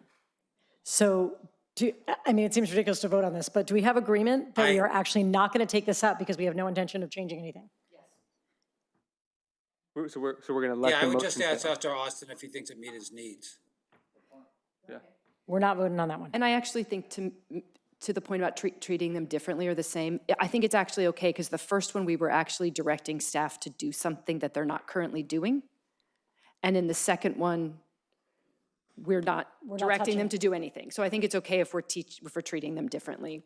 I don't think it's inconsistent. Okay. And happy to continue that conversation about the myriad reasons why I think staff decided what they decided. I think Dr. Austin gave you some of them, and there's a bunch more. So happy to continue that conversation. Okay, are we done with this item? Okay. Thank you, everyone, for your input. 6B is adoption of the mitigated negative declaration for Hoover Elementary School. Ms. Chow and Mr. Holm, you have 15 seconds per Mr. item. Holm is here. Make it good. Okay, good evening. So the first item is our CEQA determination. So we're asking you to waive the two-meeting rule, approve the resolution 2023-2408 to adopt the initial study and the mitigated negative declaration, CEQA findings and mitigation measures and mitigated monitoring reporting program, and authorize the filing of notice of determination. So what does all that mean? It means that we did a CEQA analysis of the work we're doing at Hoover. We have to do standard mitigation measures that are all what we would normally do in any construction project. We had a 30-day public hearing process where it was advertised in papers, sent to agencies, advertised on our website, and we basically are doing nothing different than what we thought we would do without doing the study. But this is the process of CEQA on a project like this. So if you have any questions, I'm happy to answer them. Property committee's already seen this, right? Yes. Yeah. Okay, so does anybody have any questions, comments? Okay, student preferential board vote. Aye. Mr. Collins? I'm sorry, I didn't hear it. Was there a motion? Oh, yeah. I guess I didn't motion it. How about I move the item as presented? We have to waive the two-meeting rule first. I forgot about that part. I totally I'm skipped sorry, over the whole recommendations. So, I move the waiving of the two-meeting rule. is there a second? I second. Great, okay. Student preferential board vote to waive the two-meeting rule. Aye. Mr. Collins? Aye. Ms. Siegel? Aye. Mr. Durant? Aye. Ms. Ledemaric? Aye. And I'm an aye. Okay, we have waived the two-meeting rules. So now, do I have a motion for the second? I move the motion as presented, the item as presented. Is there a second? Second. Any conversation, questions? Okay, student preferential board vote. Aye. Mr. Collins? Aye. Ms. Siegel? Aye. Mr. Dara? Aye. Ms. Ledemaric? And I am an aye. Thank you so much. Thank you. For sticking around. Do you have the next one too? Yes. Okay, go for it. So the next one is Amendment 1 to the facilities lease for the Hoover Elementary School campus. This is the lease back with XL Construction. 2 meetings ago, I believe it was, 2 or 3, that we previously approved $364,000 for long lead items and pre-construction work. This is an additional $1.1 million for something in between a long lead item and start of construction, which is a lot of early submittals that we're going to be working on, and BIM modeling of the prefabricated panels and such. So this is some atypical work that's a result of this process we're doing of the prefabrication that we will do ahead of time. So we're getting as many things lined up that we can before DSA approval so that we can move fast once we get DSA approval. So this is an additional $1.1 million, which will bring our total to just under $1.5 million that we will have authorized. And we will be coming back with GMP 3, which is the final price sometime in the spring. Whew. Okay, questions, comments? Do I have a motion? No. We've seen this a couple times. I move the item as presented. A second. Great. Student preferential board vote. Aye. Mr. Collins? Aye. Ms. Siegel? Aye. Mr. Dara? Aye. Ms. Ledemaric? Aye. And I'm an aye. Thank you very much. Wonderful. Thank you so much. Discussion item, budget development. I'll just frame this up. Tonight is actually very quick budget. That's because we've been doing budget development for a very long time. It's a process. It's a process. Ms. Chow, just hit us quickly, please. Well, thank you, Dr. Austin. Yes, this is intended to be a quick update on our budget work since the last board meeting. And you'll notice in the attached budget considerations for the 24-25 year that no new items have been added. But rather on November 2nd, PAMA leaders and executive cabinet met to look into our site carryover balances that are comprised in our ending fund balance within the general fund. And our purpose was to identify options for the best use of these one-time funds and towards addressing items on our budget considerations list where possible. The outcomes of the meeting include increased awareness and a better understanding of options for use of these site funds from the group so that these funds can be used on the students that they're generated to support rather than being carried over year after year. Thank you. I don't think any of this was new for anybody, but does anybody have any further questions for staff about the development? No, no. Mr. Collins, no? Okay, thank you. All right, wait, let me see if there's any comments. Don't want to forget Mr. Davis or anyone else. Nope, okay, thank you so much. So on to our info items. There's one public comment on an info item. Mr. Davis.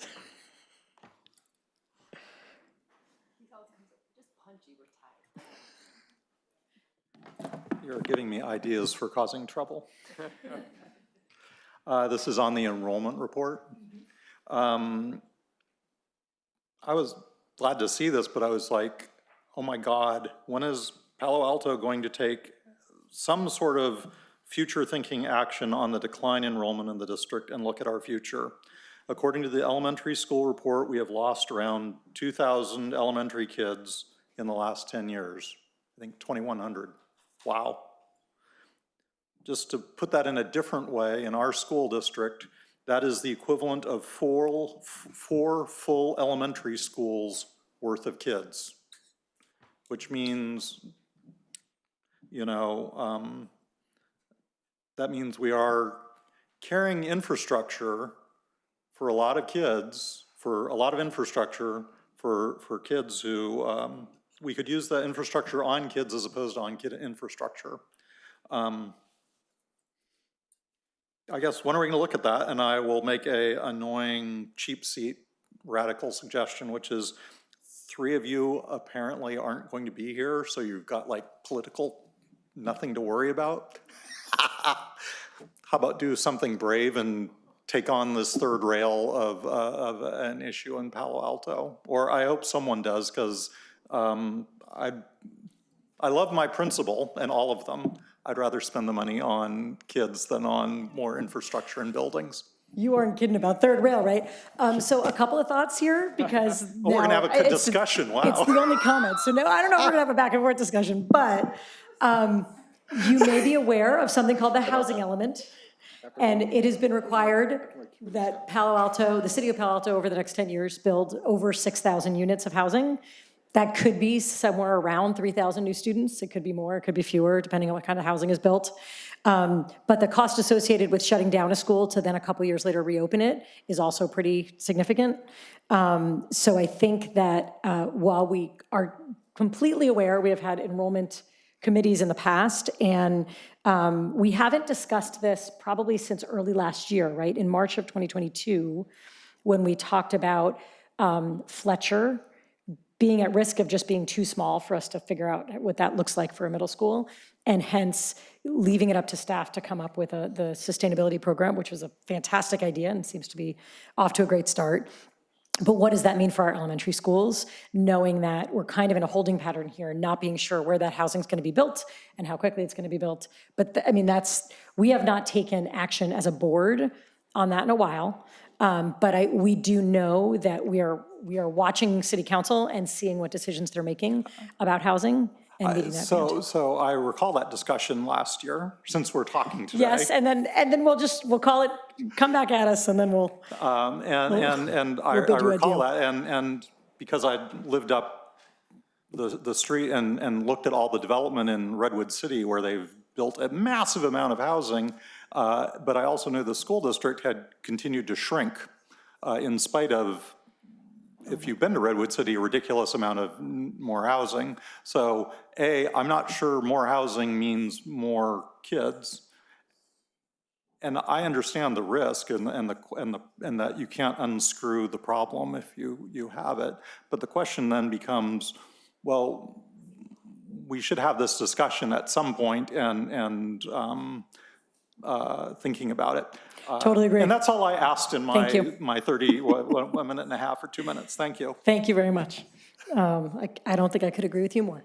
Okay, any other questions or comments about any of our info items? Oh, Mr. Collins? Yeah, Madam President? Yes. Yeah, I was going to speak to the enrollment item anyway, since I'm the resident enrollment geek. Yep. On the item just raised, we did have an ad hoc committee last year looking specifically at enrollment management. So we have taken it up, and we did look at it actually quite carefully. That Ms. Ladder-Merrick and I served on that committee, and we thought it was an excellent committee that looked at both trends and ways to mitigate the current situation. So I wouldn't say the district hasn't done anything on it. We did a full committee on it last year with a number of staff people and 2 board members. I did want to point out while the report showed that our elementary enrollment increased slightly, which could be year over year, which could be perceived as bottoming out. That's actually a little misleading because we added a significant amount of TKs versus prior years. And if you look just at the comparison of first grade and kindergartners, which is what I tend to focus on, kindergarten's obviously not required, so it's hard to look at just kindergartners. But if you look at the average of first grade and kindergartners compared to prior years, it continues to downtick at the same rate, at about 3% a year, which has been the rate for now about 10 years. So, I just wanted to clarify that because when I first saw the report, I said, looks like the line might be shifting somewhat. But when I dug a little deeper, it looks like that may be a one-time change related to the expansion of TK. And in fact, we are continuing, the enrollment trend continues. The other thing I wanted to point out about it, I had occasion to look at this at a bunch of other districts around the Bay Area. And there are so many districts that look just like us. I don't want anybody to perceive this to be a Palo Alto thing or to reflect anything about our particular circumstances. Los Altos, same. I mean, the list goes on and on and on of districts that are shrinking at approximately the same rate that we are. That was all my comment. Thank you. Any other comments about any info items? Okay, board operations. I know Ms. Siegel's got some operations. I narrowed it down. I like celebrating the amazing things that are happening. First, I had the pleasure of meeting with the WASC Visiting Committee. They were here last week as evaluating Palo Alto Adult School, and I enjoyed listening and participating in their lunchtime discussions, as well as reading their action plan and self-study report. What I found really interesting, which I didn't know before attending this WASC visitation, was I gained a lot more insight about the incredible community partnerships that our adult school has created. For example, Palo Alto Adult School established an MOW with Alta Housing to provide on-site educational services at their newly constructed housing project, Wilton Court, for low-income and developmentally disabled adults. I was really excited to hear about this partnership, and maybe others are aware, but I want to celebrate some things that maybe are not as known, that these offerings are being brought to the adults that need it, offering accessibility, and I wanted to celebrate this. And I also want to say I continue to be in awe of our adult school robust adult ESL program, and maybe use this opportunity to spread the word to anybody who is still listening about these free morning, evening, in-person, and online ESL programs. So just wanted to raise visibility. I also want to give a shout out to the Gunn Theater Department and theater teacher and director, Kristen Lowe. Comedy is hard. I said, okay, it's a comedy and it's high school kids. I don't know what we are going to get. It was amazing. The play that goes wrong. It got comedy right. Even before the show started, there were actors on the stage, but we didn't know, why are they on the stage? My son they were in character, and it was just so fun to see the audience laughing. My son was laughing very hard throughout most of it, and it was just great to bring joy during this time. And then I want to thank Lana for organizing last Wednesday's Equity and Alliance workshop. I was honored to visit with the different school sites and listen, learn, and read about the equity work that is happening, as well as future steps that align directly with our SWIFT plan. And I want to thank you for bringing in George Valenzuela, whose focus and work on building empathy, culture, and equity was really invaluable. And I think we all gained a lot of really important tools. And this group that is here is just such a wonderful group. And I want to say to everybody who was there as well, thank you for letting me be part of it. I feel truly honored that I got to listen and participate. Nothing from me. Okay, just really quickly, I always do a shorter one than Ms. Siegel. I don't have as much detail. But I just want to recognize Kristen Lowe and Sarah Thurmond for the two plays, The Play That Went Wrong and Birds. They were both so funny, they were both so well done, and the entire VAPA team that works on getting these productions up and going, and all the parent volunteers and all the staff volunteers and students, they were outstanding plays, and it was so much fun to see them both. Good. All right, well with that, we are adjourned.